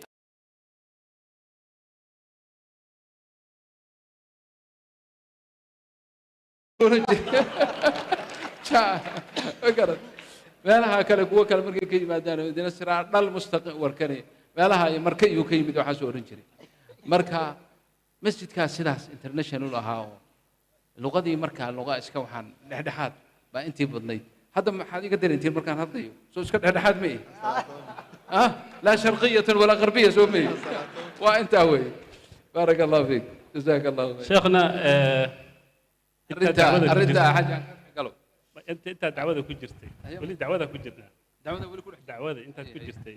waxyaabihii kuugu yaabka badnaa kuugu qariibka badnaa waxaad ku qosashay waxaad ka naxday waxaad ku wixii ku soo maray tajaarubtaadii ee dadka intaad la tacaamulaysay taasaan rabnaa baaraka allah fiik wallahi sheekhow haddee horta umuur badan baa jirtay aniga saad maqasheen mu'tamarkii horena way ku jirtay hadalkayga waa la ixidhay xabsi baan galay 89 bay ahayd baan filaya 89 waa lana xiray wax dambi oon samaynayna ma jirin laakiin dee waad garanaysaan duruuftii berigaa jirtay iyo dowladdii jirtay iyo waxbaa la isqoonsaday annaga waa lana xiray waxyaalaha aan la yaabo oo masaa'il alqur'aan ku saabsan ayaan xusuustay kulley waxaan idhi doctoorku caawa waxun buu ku weydiin doonaaye bal maxaa kuugu yaab badnaa intaad xabsiga ku jirtay waxaa iigu yaab badnayd xabsiga intaan ku jiray nin baa la soo xidhay qol baan ku jiraa nin baa la soo xidhay waa lanagu soo daray marka ninka marka lagu kala soo qabanayo suuqaa la iskaga soo qaban jiray loo sheegi maayo reerkiisa meeshaa marka dadka joogay xabsiga horeysiu joogay baa busta iyo wax siinay qolkeennii baan seexinay ninka markaa habeenada ka mida inay habeenkii hore ahayd ku labaad inay ahayd garan maayo isagoo hurda camiiqa ku jira ayuu qur-aan bilaabay wuu hurdaa qur-aan buu akhrinayaa suurata qul baqara la akhriyey ahli cimraan buu ku xujiyey suuratu nisaa buu akhriyey wuuna hurdaa waa dhag hadda wuu hurdaa weliba waxaan xusuustaa suuratu nisaa laba aayadoo isu eg baa ku jira ina allaha laa yakfiru an yushraka bihi wayakfiru ma duna dalika liman yashaa waman yushrik billahi faqad iftaraa ithman cadiima tan hore waaye tan labadna waman yushrik billahi faqad dalla dalaalan baciida waa tan labaad tii hore markuu marayey ayuu yidhi tii hore waaye ogow tii dambe weli ma imaanine waana sii wadaa wuuna hurdaa subaxii markaan weydiinay wallaahi ma ogi buu yidhi anigu dadku waxay ugu dhahaan adoo hurda ayaad qur-aanka akhriyaysa horta waxyaalihii cajaa'ibta lahaa ee xabsiga aan ku soo arkay intii aanu xidhnayd ayay ka mid ahayd taa ma ku daynaa bas khalaas wallahu tacaala aclam jazaaka allah بارك الله فيك طبعا علماء أنو إيشو ذا كبقي لما ألف ليالي أبدين حرج ما قليل سؤال شكله وكبودي بارك الله فيك لكن سيد الدكتور سعيد يضدك هالألف لياشة خلاص وكل جنها بإذن الله سبحانه وتعالى كل يهدي ولا قصل اللي هذيك قصلي مرك أي حاجة أحمد شيل سمون ورا من حزبنا سيدتني يوحي هيد لح يو سيدتن كيف هيد بانو ملايين أنا مركا قبل هو إن الشيخ حسن هو وضع قرنا إنسان كون دم قرنا ما يعني ليش عسى هي كسو جيد أنا حقا من اللي رأود ويني إيو دول كا إيو حاحي حقا كسو جيد ما قال قرنا إنسان برم الشيخ حسن وحواد وزير كي الرماها الدين تا دولة دي صوماليا أيوها وأساد شيء إنسان الشيخ أحمد وحوها من حيش كيقو هايو أروس كامركي ودعي لكن دبعتها يا رؤي قبصتي بهذه شيء يا وإذا كي القصلين دون توحير يا هقبلنا إن المعلم هو هميها هقبلنا المعلم بانوها تاسنا إيش كذي جبتوا جامعات اللي قال يسي جامعات أنا معلم كها المهم صدق ذي وحي هيد مصريات مركي خبن قابدي أروسكي لقاري أي waxay tiri sheekh hadee arooskii uu soo socdaa adiguna weliga hadiyo goor khamiis iyo cimaamadu ma kugu aragnaa maxaad xiran doontaa waxaan idin khamiiskayga cimaamadeeda xiranaya waxay tiri la yumkin habeenkaas waa inaad negtiin xirataa negtiin aniguna markaa xoog dee dhallinyaranadii baan soo dhaafay oo sheekh baan masaajidkii ka ahay oo odayaal fara badan baa markaa sheekhu noqday sheekh axmed iyo ay ku jiraan oo anigu markaa aan tujiyo oo salaadii tahajudkii iyo waa islaantii sodohda ahayd waa isla mari weyne waxay tiri ma jirto arooskaasi maba dhacayo haddaadan surwaalka iyo shaatiga iyo negtiinkaa soo xidhan taradud badan baa i galay maxaa yeelaa war barnaamijka ma iska kansalaa kulligii maxaa yeelaa ma haddaan bahalkaa surwaalka xidhan karaa markii dambe waxay noqotay in layga adkaado waa iska ogolaaday negtiinkii baa liisoo tolay alaabtii baan isku dhiijiyey bahalkii halkaa lagu xidhan jiray xataa maxaa garafaati mi waa garafaati xataa waa laga xidhay wax yar waxaan marka aan diiday oo iyaduna inay igu qasabtay damacday koofiyaddana waa tuuraysaa ma tuurayaan koofiyadda wax kastaad buu dhaco marka anigoo koofiyad xiran negtiinna xiran ayuu gacantay soo qabtay sheekh axmed ماشي اساسا كسو قال لي والله تعالى اعلم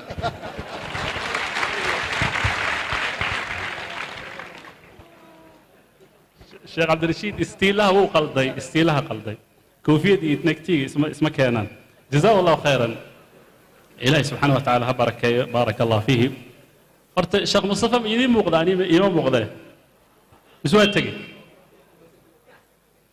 بارك الله فيك وحنا ان شيخنا الفاضل معالي الشيخ سعادة شيخ محمد عمر الدرر مفتي البلاد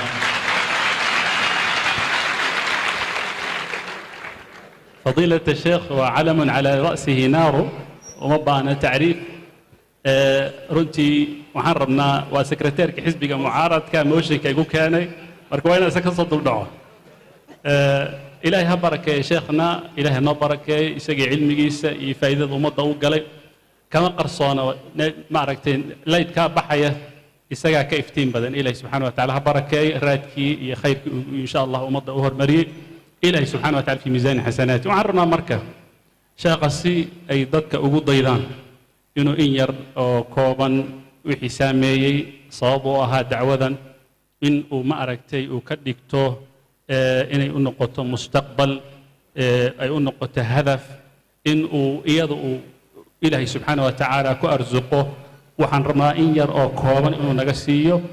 halkuu ka bilaabay waxyaabihii saameeyey waxyaabihii ku bixiyey inuu dacwada uu ka dhigtay yoolka jazaahu allahu khayran falyatafadal mashkuura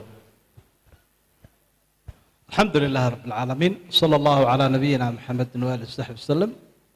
دكتوركو وهرت مهدسن يهايو سيدن كينو نغا يرا دبعيباد مودا اني الشيخه وستير لا وركا ugu dalacay دكتور سعيد uu naga diya dabciye waa ku mahadsan yahay way isaga laftiisu wuxuu ka baqayaa inaan ku soo jeestoon idhaahdo adiga daadaadu waa imisa horta gaabta waa iska kaayeen laaluushaya waa ka aqbalay hal midhiyar baan xusi lahaa oo aanu aanaynayo waafajinta ilaahay ka sakow oonan dadka u sheegin inta badan laakiin si looga faa'iidaysto ayaan caawa u sheegayaa markaasi waxa weeyaan alwaalid aabbo allaha u naxariisto waxa uu ka mid ahaa culimadii soomaalida ee akhrii jiray fiqiga iyo tafsiirka iyo cilmiga naxwaha berberana uu ka akhrii jiray masaajidkan calimataan markii la dhisayna raggii horreeye ka bilaabay buu ahaa xaaskii u horreeyey inamadu way ka dhinteen waqti lixdameeyadii meelaha aan ku qiyaasayo ayaa wuxuu habeen ka kacay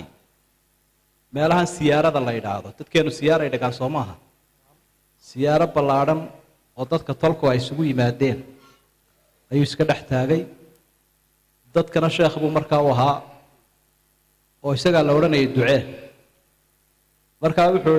waxaan idiin sheegayaa culimadii meesha fadhiday iyo dadweynihiiba xaaskii wax wiilala ma laha kutubtiina wax iga dhaxla ma hayo waa siday dadku dee aan ka hayo riwaayada ee tawaaturka ah isku waafaqeen marka wanka u horreeya aniga caawa ku yaboo haya ducaanadaa caawa idinkaan idin weydiinayaa bal inaan kutubta iga dhaxla inay igu ducaysaa maan idinka codsanaya waxaa markaa mar qura dadku ay yidhaahdeen eray odhan jireenoo caamadeenna caadi u ah allaha aqbalo ha samaato ha la helo bay odhan jireen wixii ay aada u adkaynayaan ha samaato oo ha la helo ereygii bay ku celceliyeen kadibna wuu safray xaggaa kililka shanaad halkan iminka la ydhaa ama soomaalida etoobiya ay degto laba sheekh oo ay walaalahaayeen oo midna sheekh cali dirir la odhanaya midna sheekh cabdiraxmaan dirir ayuu dumarkoodii soo dumaalay labada sheekhna halkaasay ku geeriyoodeen markiiba waxa calool galnay aniga iyo nin kale oo aadan la yidhaahdo isku filan aanu nahay sidii baanu labadayadu ayaanu ku dhalannay intaa waxa sii raaca oo saamaynta u weynaayahay markii dambena wuxuu bilaabay dhowr iyo 10 nin oo waxna abti u yahay waxna dhalay waxna adeer u yahay inuu u bilaabo qur-aanka una dhammeeyo aniguna kuwaasaan ka mid ahaa kutubta yaryarna u dhammeeyo laakiin ugu dambayntii aniga xokayn u ahaa ku soo hadhay raggii way kala shaqo tegeen wax dibadda tegey wax meelaha kala galay aniga xokayn u noqday markaa adeegaan u ahaa waxyaabo badan oo ragga kale uu ka maago ayaan qaban jiray anigu oo uu ka mid yahay mararka qaarkood in raashinka u kariyo ayada oo joogta wuxuu aad iyo aad u jeclaa inaan diinta barto isagaana ii dhigi jiray qur-aanka ka sako kutubta hoose iyo kutubta dhexeba ilaa 4-5 fan isagaa ii dhigay dardaarankii u dambeeyey wuxuu ahaa markuu sii dhimanayay kitaab hebel iyo kitaab hebel iyo kitaab hebel oo aan kuu dhigay oo uu ka mid ahaa camriidiga kafraawiga cumdatu saaliga kutubtaas soo akhri ilaahay ha kuu sakhiree diintana ku dadaal dardaarankaasaa ugu dambeeyey saasaanu adduunyada kaga tegey marka barhka halkaa aan kala soo baxay waxa weeye intii ka dambaysay markuu geeriyooday waxaa aada iigu sahlanaa inaan wax akhristo mararka qaarkoodna dadaal da'da yare dhallinyarada kale aan qaarkoodba hadda joogaan aanay bixin jirin baa ilaahay ii fududayn jiray oo awooddayda ka baxsan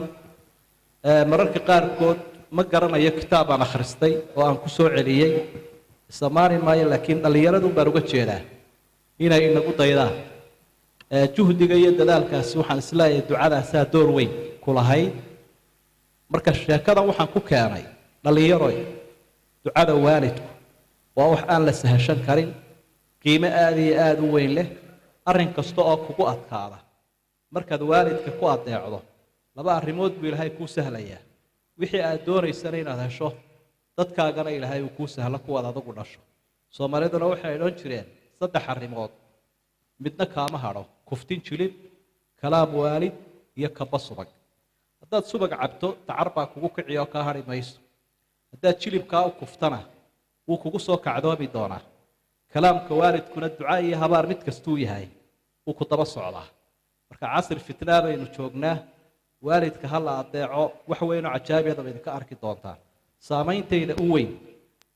taasaan u aanaynayaa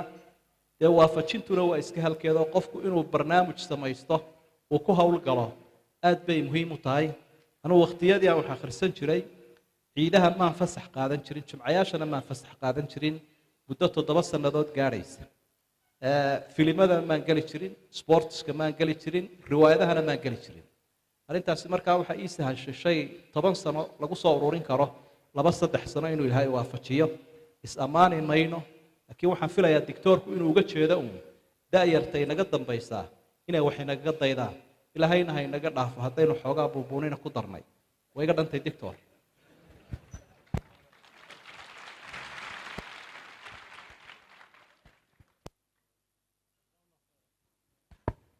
جزاه الله خيرا فضيلة الشيخ إلهي سبحانه وتعالى هكو بركاي شيخنا قضاء وحبات كلا حكم السي وحبات فتواتي وحبات ديكتي وعن شكل كجرين إن واجه ذي أما يكوغتي نواقف كيابتي أما أتكن حذي أما كاقص لي سؤاله دتك يكوي دين جرين أما دتك أتكلم حكم السي محا كويا بنا محا عبر لقى بحكارات كحسوساتك سودو فضيلة الشيخ الله يحيي kolley dee shayga markaanad qorin ee aanad dabagelin sidaa dictoorka oo kale wax badan baa ku dhaafaya laakiin su-aalaha runtii aan aada uga yaabo waxaa ka mida baryahan dambe marka fatwada oo kale waxyaabo aan dhaqan inoo ahaan jirin horay ayaa kuu imanaya ruux dumaraba maalin maalmaha ka mida waa ii timid mabay fogeynba waxay leedahay sheekho musiiba ay haysataa kala deeg hadda dhaqan xumadu halkay maraysa iyo diin la-aantu odaygii baa waxaan ka kari laahay inantiisii gabadhiisii waa tii uu dhalay ayaan ka kari laahay maxaa yeelaa sheekh waxaan anigu qabaa inaan ka furanahay ayaan anigu qabaa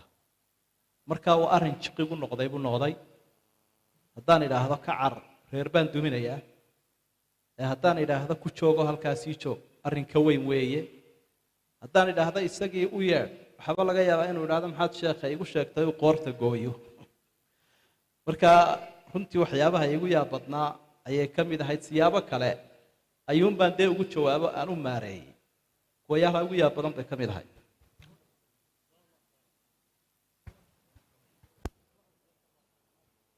wax laga naxway fadiilad sheekh marba waxaan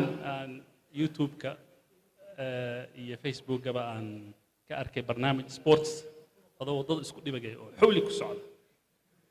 marka barnaamijkaas waxyaabihii kugu dhaliyey iyo faa'iidadii aad heshay iyo reactionka dadkaan u baahanay jazaaka allahu khayr waad ku mahadsan tahay su-aasha adi yar fududaysay jazaaka allahu khayran horta arrinkaasi si yaro kadiisu u dhacay anigoo meel iska lugaynaya ayaa nin kabarad sitaba igu soo baxay oo dhallinyaradana watan kabaradda lagu saliday moogta isla kay sawiraya hal min suura iyo wax un bay had iyo jeer ku qabtaan gaarigaan meel dhigtay waa iska lugaynayay wuu isoo helay waa igu qabtay markii dambena mikrofoonka ayuu si yaroo dhaqso ah iigu dhoweeyey kelmad yaro jeediyay oo dadkii dee aan ku dhiiri gelinaya inaanay si xaydh fadhida aanay u noqonin inay yaro dhaqdhaqaaqaan yaro dhiiriya laba arrimood unbaa markaa igaga soo noqday midi waxa weeyaan sheekhu waxay yidhaahdeen war ma wuxuu fududeeyuu fasaxay barnaamijkii kaalay ila lugee kaalay ila lugeedu show waa barnaamij iga horreeyey buu ahaayo dumarka hargeysa qaar ka mid ah ayaa show ku yaro baaqay oo waddooyinkay show lugeeyaan wax kaloo kusii hoos jira garan maaye kaalay ila lugee barnaamijkii la odhan jiray kii baanu sheekhu fasaxay bay idhahdeen qolo kalena waxay idhahaan oo sheekhiisa ka youtuber buu noqdee markaad youtube-ka isku xayeysiiyaan ayaanu noqday markaa taasina kolley sidaasay ahayd laakiin barnaamijkaa iska kadiska ah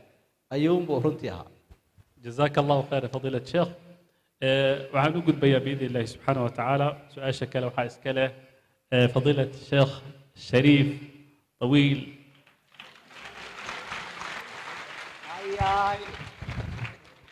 شيخ شريف طويل runtii marka kutub iyo culum laga hadlaa la soo xusuusta ilaahay subxaana wa tacaala ha barakeeyo culumta sida aboorka u dhex galay maa min kitaabin ilaa sida ay tahay u laqaa waxaan u malaynayaa dad badan culamo ha noqdeen caamo ha noqdeen dalabatilcilmi aad baa loogaga faa'iday ilaahay subxaana wa tacaala ha barakeeyo waxaan u baahannahay marka isaga su-aashiisa waxay tahay sheekhna horta kutubtaas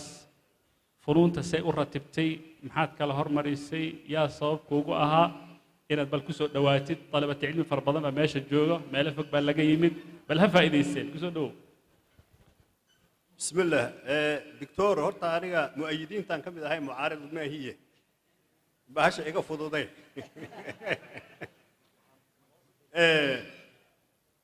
أولا سبب كطلب العلم وحى رئيسي يقوها أبهي عليه رحمة الله أبا وحوها لأنه علماء منهاجك عربية موسى قونين نحو ذا يوحى كصابسا لكن فقه شافعية رجع خريستا يوها سجى بركة يقول ذلك شيء إن أنا فقه شافعية أخريستو قرآن كسجى إيه بالله كدبنا وذات أدير يوتوسنا شيخنا ها رنتنا قادر وينها ayaa intii kale isii dhamaystiray weliba ninkaasi manni badan buu banuu igu lahaayo quraanku markaan si fiican u farbarannay yaa wuxuu noo bilaabay kitaabo yaryar weliba khaasatan caqiidadii ashaacirada kitaabadeedii ayuu noo bilaabay kadibna fiqiga ayuu noo bilaabay safiinaha qaasimiga cumdaha قرآن كمان كان دميني إن منهاج كان وارد دميني إرشاد كان إلى عبادة النوجا قرية كأرن كاسا سبب يقوها مركي دمنا وارح ليستيو علماء إذا شيخي يقوم مهم سنة يانو تجي سجانا يسي لما يشتري أنت يرين أخرستي كسر دو دكتور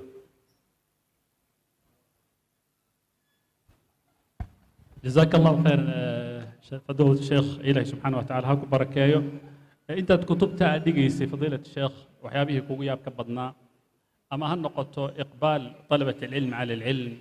أما هالنقطة إني كجابيان وحيابها بالحوجات تلمان إن شاء الله أرنتي محوها يقول يا بدنا يدو حيا هيد مقالة يرو تولا يعني شغني وأن وغرسنين كتابه خاصة عربية ده مقالة داسي مقالة أدو في عم بيا هيد أنه ما أن شقي سنين هيرها يعني كتعلق سنين وعنتنا سينية سلام نبا ينو سينية قبيل ما بايا نهين أرن كلنا ما هين أركا أنه كتابك عن غرسنينه يلا حوحدا عن هيرها كسوعنا ينمويه وحكلون وركا هين مجرين waxyar kadib waxa magaalada yimid qolyahan xirta xadrayso loo yaqaano oo ayagu aan waxba akhrisanine iska digriyo meel magaalada ku dhow ay degeen maalmo kadibna magaalada gabdhaheedii ayay guursadeen oo baaraka allahu laka ayaa ka dhacday annagoo nacdaday baan aragnay markii dambe oo la leeyahay kuwan hungurigu bay u joogeene dee dan kale ma ayan lahayn taasaa noogu yaab badnayd arrimo kaloo yaryarna waa jireen ku soo dhowow doctor جزاك الله خير فضيلة الشيخ شريف وأن كقد بها بإذن الله سبحانه وتعالى وعنو معنا معالي الدكتور شيخ حسن وشيخ كيليان وقالها إنه يغير يا رجل كلامية معالي كسر دو مسيرك التعليمية قري علمي والوالد الشيخ أيات طبعا كسر بربارتي لكن تأثير كمان أبنها من هذا الجانب لكن إن مستقبل كاو أو نقضو سيدا الوالد أو كلا إن الدعوة كشقيسيد وحيابه كسامي كتبتي واحد كنت أثرتك سدو بسم الله الحمد لله وصلى الله وسلم على نبينا محمد وآله وصحبه وسلم إبايو ما أنتو دوان حناق صنايو نلا دعيبا لهايو دكتور سعيدو ماشان كتريونا علماء أنا وغير باقا قاوة marka laakiin hadda markii Xamza uu soo sallaxay waxa weeye Dr. Calina uu sii dalbaday markii dambana Sheekh Cabdirashiid uu goolkii ku dhaliyay cala al-itlaaq inuu ugu yar yahay waxa weeye cafa Allahu canhum Allah cafiyo li soo taagan ba xoolihiisii la qaybsaday Allah ka cafiyo inta hadda taa kaga gudbo horta waa arkaysaan oo caawa waxa loo badan yahay laba taytalo sheekh dhalay baa loo baday raga qaarna waa dhinacay ka soo galeen oo doctor weey marka kuwaasaan ku jiraayo waalidkii waa nool yahay Allah xafido sheekh cali warsame waxaan tilmaamayaa un mowqifyo kooban oo saameeyay waxa weeye dacwadda aanu ku jirnaa welibana de anigu aan bilowga ahay oo raggani waqti badan bay soo qaateen haddii ilaahay igu simo inkastoo wadkan loo siman yahay aanu insha allahu tacaala isleenahay waa kusii socon doontaan aabe wuxuu dhiganayay jaamacadda madiina secondary iyo jaamacad labadaa markuu dhammeeyey buu wuxuu u dalbaday jaamacadda riyaad ku taalla ayuu master ka dalbaday welibana waxaa la yidhi markuu jaamacadda dhammeeyey sacuudiga waxaa laga bilaabayaa wax master la yidhaahdo ayaa laga bilaabi doonaa 2 sano ka bacdi baa la furayaa jidda iska sii tag jidduu ku sugaya ilaa laga bilaabay lodkii ugu horeeyay ee ka galay dawladda sacuudiga gudihiisa master buu ka mid ahaa waxaan dhashay isagoo masterkii wada ayaan dhashay horta taas waa iska sababo suyuudi baa markuu isakhaaway isqabtaan ayaa wuxuu yidhaahdaa nin kutub ku dhex dhashay iyo nin isagoo weyn cilmiga bilaabay ma sinna buu yidhaahdaa marka horta aabbo master wadaan anigu dhashay oo riyaad baan ku dhashay markii la soo laabtayna waddankii lagu soo noqday aabbo jaanis badan umaanaan helin oo dil baa lagu xukumay dowladdii shuuciga ahayd ee dalka ka talinaysay ayuunbaa caydhsanaysay waxaan xasuustaa annagoo guriga ku ciyaarayna ciidamadii dowladdu intay noo yimaadaan bay nacnacyana siiyaan oo yidhaahdaan aabba xaguu joogaa noloshaasaan horta ku soo kornayoo aabba jaanis badan umaanaan helin laakiin wuxuu ku fiicnaa macallin buu noo sameeyey booskii waalidka noo galay oo 10 sano ku dhowaad gacanta nugu hayay oo guriga nugula noolaa macallinkaas hadda imaaraadku joogaa sheekh maxamed cabdi cawl booskii waalidkuu buuxiyey aabbana dee dushuu ducada ka soo waday bannaanadaasuu gaaf wareegayay mawaaqifta aadka ii saamaysay waxaa ka mid ah markii aan soo yaro kacay ee aan gaadhay 9 jir meelahaas baan qur-aankii xafiday welibana muqdishaan ku xafiday macallin la yidhaahdo faarax sheekh cali oo ardaydii sheekh cali suufi ah sheekh cali suufi halka awowgay buu ka noqonayaa sheekh cabdirashiidna adeer buu ii noqonayaa ayaa waxa weeye qur-aankii ii dhammeeyey muddo 9 bilood ilaa sanada ayaan qur-aankii ku xafiday dabeedna waxaan noqdayba kabiirkii malcaamadda rag iga waaweyn baa joogay markii dambe waxaan u dallacaanoo 10 jira hooyooyinkii oo ay ku jirto hooyadii anoo yar bay dhimataye xaaskii aabbe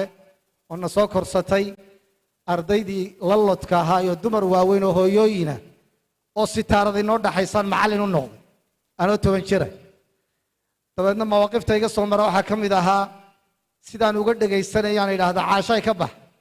markaasay tiraa anigu maanta ma lihi maanta ka bixi maayo dhiiggii caadaday leedahay caadana ma aqaan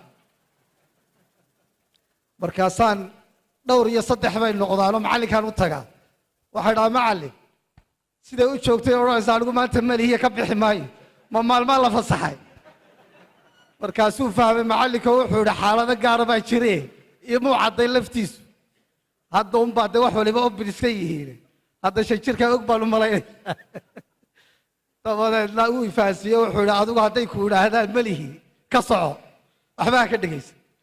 horta anoo yar inaan macallinnimo bilaabay saamayn bay ahayd markii dalka lagu soo noqday 92kii ayaa waxaan bilaabay haddana magaalada waxaa la yidhi xaafidaha la doono anaa lay soo helay imaam taraawiix iyo tahajud baan noqday anoo yar waxaan xasuustaa cimaamada ma lahayna ilmo yar baan ahaaye cimaamadda aabbaa maalinkaa madaxa la iisii saaraa dabeedna cimaamaddaan dhulka jiida cimaamaddaa iga weyn markaan dadka ka dul tallaabsanaya waa la ii banneeya ma awood inaan ka dul tallaabsado taraawiixda iyo tahajudkaan tujinayey imaamnimadaana waa laygu shaambadeeyo raggii ila lodka ah marka meelaha hablaha lala hadlayo haddaan is idhaahdaba la hadal war shiikhiina tujinaya miyaanu ahayn baa la yidhaahdaa suuqa waa iga xidhma taasina qodob bay ahayd iyaduna saameynteyda iska leh waxaa kaloo saamayn lahaa anigoo taraawiixda iyo tahajudka tujiya ayaan koox star la yidhaahdana kabtan u ahaa ee lambar 10 u ahaa oo dhiidaan ka dhalin jiray dabeedna marna waan soo tujiyaa salaaddii baan soo tujiyaa marna kubaddii baan hogaamiye ka ahay oo xidigtiiba halkan iigu xidhan calaamaddiiba halkan iigu xidhan marka laba mowqifba way dhici jireenoo marna aabbaa intuu arkaanoo ku soo habsaamay kubaddii ayuu ila fadhiistaa aniga iyo nin kaloo la yidhaahdo doctor maxamed oo isagoo hadda caafimaadkoo dictoora labadayadaasuu nala faqaayo wuxuu yidhaha ragga waa ka duwantihiin waan idinku xisaabtamaya waxa weeye kubadda joojiya wakhtiga ka faa'iidaysta wacdi gaaroo annagu markaanu dhibsanaynay dhalinyaro waa taqaanaa ciyaal waa taqaanaa 13 jir baan ahaa ayuu nagu wacdinayay dabadeedna waxaa soo labaynaysay raggii masaajidka joogay ee iska jibbaysnaa xamaaskuna berigaa waa badnaa ayaa iyaguna markay kubadda igu arkaanba waxay ii wacdinayaan sidii nin gaaloobay oo hadda soo islaamaya iyaguna dabada ii qabtaan wacdi ilaalintaasina waa socotay markaan 17 jir gaadhay ayaa maalin aabba igu yidhi war ma isku dayaysaa khudbad waxaa ku idhi khudbaddu waa sahlantahay waa khudbadaynaya 17 jirna khudbaddii jimcaan ku bilaabay oo welibana bilaa warqad aan ku akhriyaya intaan soo xifdiyo khudbaddii ayaan dusha ka jeedin jiray labaduba carabi bay ahaayeen walow mawaaqifa iga soo mareenoo maalmaha qaar khudbaddii koowaad ayaa inta badan dheerta dambena waa iska salliya oo koobanta intii aadaanku socday baa tii koowaad iga duushay hawada ka baxday intaan dadka egeegayay adaankii markuu dhammaaday khudbaddii baan baadhay waa bilowgo amaa bacdu waxa ku xiga haddaad soo qaban weydo way tagtay safxaddaasiba waa ku daysay dabadeedna bise koon baan isaga qabto tii dambe koobnayd ayaan helo tii baan ku bilaabay intaan taa waday ee astakfirullah dadku lahaayeen baa tii labaadna meel dhexaan ka xasuustay adigu waxaan uga jeedaa mawaaqifta kala duwan iyo dee kolley ducada waalidka waxaa ku soo gabagabaynayaa burca waxaa nin baa intuu busaaradooday buu iswaalay dabeedna waalidaasuu dadka ku shaxaadayey maalinkii dambe le war hebelo waanu ognahay inaadan waallayne waanu ka ognahay iska soo noqo haddana xaalkaagu waa wanaagsan yihi wuxuu idhi meelaan ka noqdo ma joogo marka anigu horta bahashaydu waxa ahayd meelaan ka noqdo ma joogo bahal noocaasa bay ahayd waa ka baxay جزاه الله خيرا معالي الدكتور waxba kama tegin جزاه الله خيرا intii aan rabnay oo nooga jawaabay waxaan u soo gudbaya sheekh almis sheekh almis almasri horta kan waxaan rabnaa magaca almis in lanoo laqbeeyo horta dadku way isweydiiyaan labo taariikhaka dacawi waxyaabihii ku ta'hiiriyey hadday noqon lahayd kutub hadday noqon lahayd maqaalaad hadday noqon lahayd shakhsiyaad dabcan masar haddaad joogtana ta'hiirka ugu badan waa xaggaas ku soo dhowow fadiilat sheekh وبسم الله والحمد لله والصلاة والسلام على رسول الله وعلى آله وصحبه وسلم وبعد السلام عليكم ورحمة الله وبركاته ورتوي أذكتها قفك ونفتي سكشك أيو naftaada ka sheekee bal waan isku dayi doonaa waa markii koowaad ee nolosheeda aan ka sheekeeyo ya mushkila ma sheek naftaada ka hadal allahu almustacaan allahu almustacaan دكتور علي wuxuu yiri magaca almis magacayga waxa la yiraahdaa almis yaxye xaaji ibraahim almis waa magac Soomaaliya waa buuraha Somaliland buur ku taalo oo ceel sheekh agteeda ku taala la yiraahdaa almis buurta la yiraahdaa marka buurtaas oo aabo raxmatullaahi calayhi raxmatan waasi'a igu magac daray kaasi waa magacii iska sheekeyntii hangala hadaba allahu almustacaan أنا waxaan ku soo koray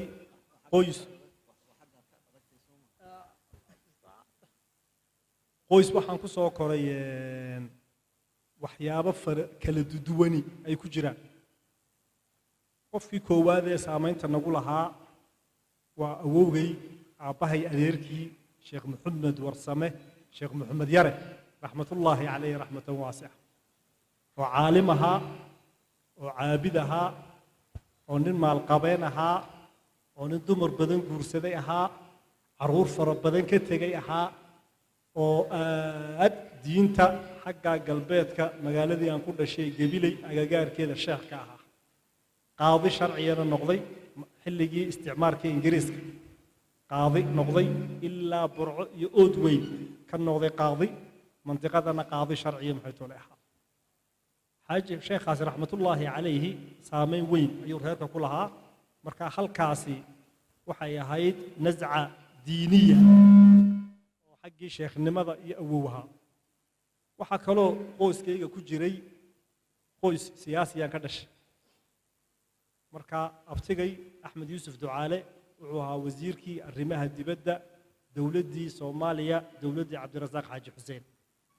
وزيركي ugu yaraaye wasiirka arrimaha dibadda xilliga noqda aabahay raxmatullaahi calayhi raxmatan waasi'a diblomaasi siyaasi yuha waa safiirkii dadkii ugu horeeyay wadanadan Scandinavia Sweden safiir ka noqda marka aftigay kala waa taqaano waa boobe Yusuf Ducaale waa aftigay marka wax fara badan qoysas dhanna diinta ka haya dhanna ka siyaasadaysan ayaan maxay toolay ku jirnay oo ku soo kornay awow raxmatullaahi calayhi raxmatan waasi'a waa qofkii koowaad ee diinta ii bilaaba ee gabil inoogu dhiga isaga iyo caruurtiisa iyo aniga maxay toolay dad aan wax isku ahayn maalin buu gurigeenu yimid aabbo raxmatullaahi calayhi markaasuu aabba igu yiri awowga u shaqee habeenkii buu qiyaamileel tukanayay waan ag fadhiistay marba weysada iyo cuntada iyo shaahan kariya xagga khidmadana xariif waan ku ahay markaasaa intuu saa ii eegay buu yiri warqadii qalin soo qaado warqadii qalin baan soo qaatay asmaa'ullaahi alxusnaa buu ii yeedhiyey 99kii qor buu igu yiri intaan tukanayo xifdi halkii baan bilaabay markaa allahu raxmaan raxiim almalik alquduus salaam ku celceliyey markuu salaamo naqsaday 4 ragcadood 2 iyo 2 markuu salaamo naqsaday buu igu yiri ma xafiday markaasaa ku dhahaa awow ka bax buu igu yiri waa ka baxay salaadii buu iska watay ana agtiisaan seexday aroortii buu u yimid aabba noo soo galay markaasuu ku yiri ninkan waan kaxaynayaa azhar baan geynayaa ninkan diintu soo baranaya aabbana waa fasaxo wuxuu yiri waa yahay maxay toolay sidaa maxay toolay ku anbabax 8 jir ama 9 jir baan ku tagay qaahira 8 سنوات 9 سنوات qaahira ku tagay masaajidkii waxaan seexan jiray masjid al-azhar aan seexan jirnay ruwaaqi al-afaariqa aan seexan jirno bila albaab ah Senegal iyo ragaasan la fadhiyi jiray aabbo sanadkii mar buu iman jiray qaahira marka muadin masaajidka azhar ka eedaama ayuu iigu dhiibi jiray sanadkii waxaan cunayo oran jiray quraacdiisa iyo qadadiisa iyo cashadiisa halkaa ku sii halkaana maxay toolay ha fadhiyo markaasaan ka bilaabay ibtidaaigii icdaadigii thaanawiyadii jaamacaddii 14 sano ayaan halkaa maxay toolay ku jiray oon joogay alxamdulilah rabbil caalamiin sheekhna sheekh cabdirashiid sheekh cali suufi intaanan qaahiro tegin xamar baan ku horreynay xamar baan ku horeynay awoow waa igu yidhi xamar tag xamar baanu tagnay 2 sano 3 sanaan xamar joogay madrasadii iyo masaajidkii sheekha ayaan tegey waxaa macallinii ahaa macalin cadaawe oo malcaamadii dibadda joogi jiray habeenkiina sheekh cabdilqaadir ayaa iga muraajacayn jiray 3 sano kadibna waxaan u dhaqaaqnay qaahira ayaan u dhaqaaqnay azhar diinta iyo culumta shareecada ayaan 14 sano muxuu ku dhex jiray nasiib wanaag wuxuu ilaahay subxaanahu wa tacaala fadligiisa iyo karamkiisa ilaahay subxaanahu wa tacaala ay waafajiyey waxaan ku beegmanay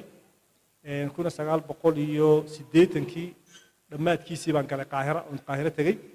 marka waxaan ku beegmanay xilli ay ducaa fara badan ee culamo waaweyni masar ay joogaan ayaan muxuu ku beegmanay marka alxamdulilah rabbil caalamiin sheekh mustafa alxalawaani waa sheekhaan kula kulmay 1985kii sheekh cabdirashiid oo qurux badan oo dheer oo caso shandad yar muxuu toolasito oo soo galay masjid sayidna alxuseen oo cidhifkiisa sheekha quraanka uga baxayay oo sheekhuna quraanka sheekh mustafa alxalawaani uga baxay oo fadhiistay oo sheekhu igu yiri waa sheekh cabdirashiid Soomaali baa tahay asaan ku ha akaad ka timid halka ayaa halka sheegayo markaasaan ku xamarna waan soo maro malcaamadii aabba ayaan soo maray markaasuu igu yiri maxay toolaakeed joogto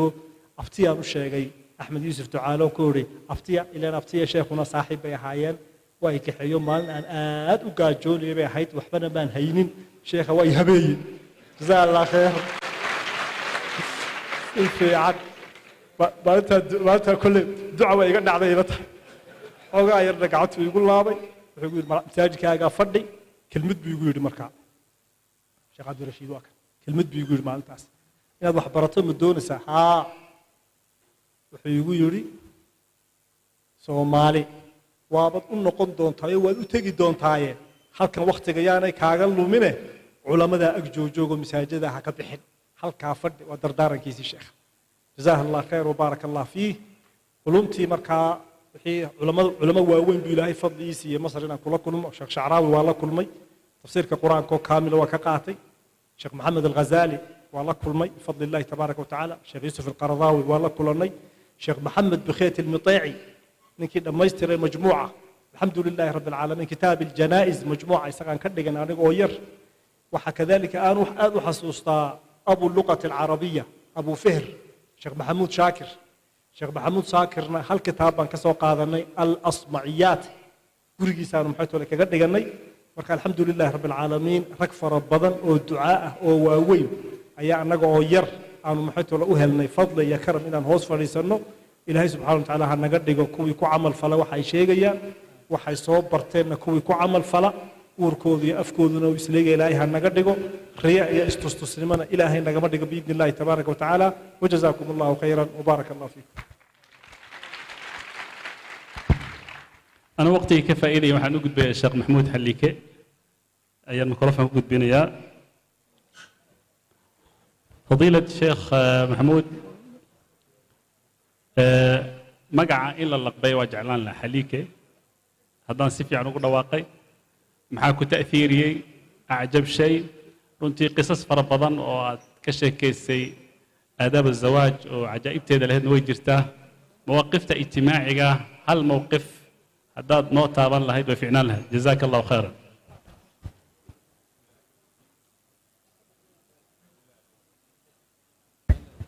بسم الله الرحمن الرحيم اللهم صل على محمد السلام عليكم ورحمة الله وبركاته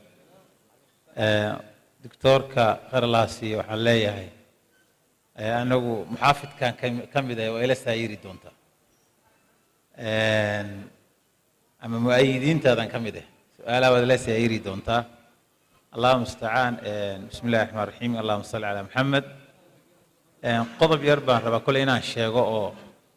أنا ولي جايب الشيء أنتي saxwada aan ku dhex jiray oo wax leega weydiin jiray abaha iyo hooyada labadu way dhinteen ina hal mar u duceysaan waan jecelahay Allah uu naxariisto iyaga iyo wixii waalidkoo dhintay oo dhanba abahay iyo muddo dheer oo 20 sanadooda ayuu laba xaas lahaa caruurna ma lahayn cawkor ma aan ka sheekaynin laakiin waa yar waxaan jecelahay bal in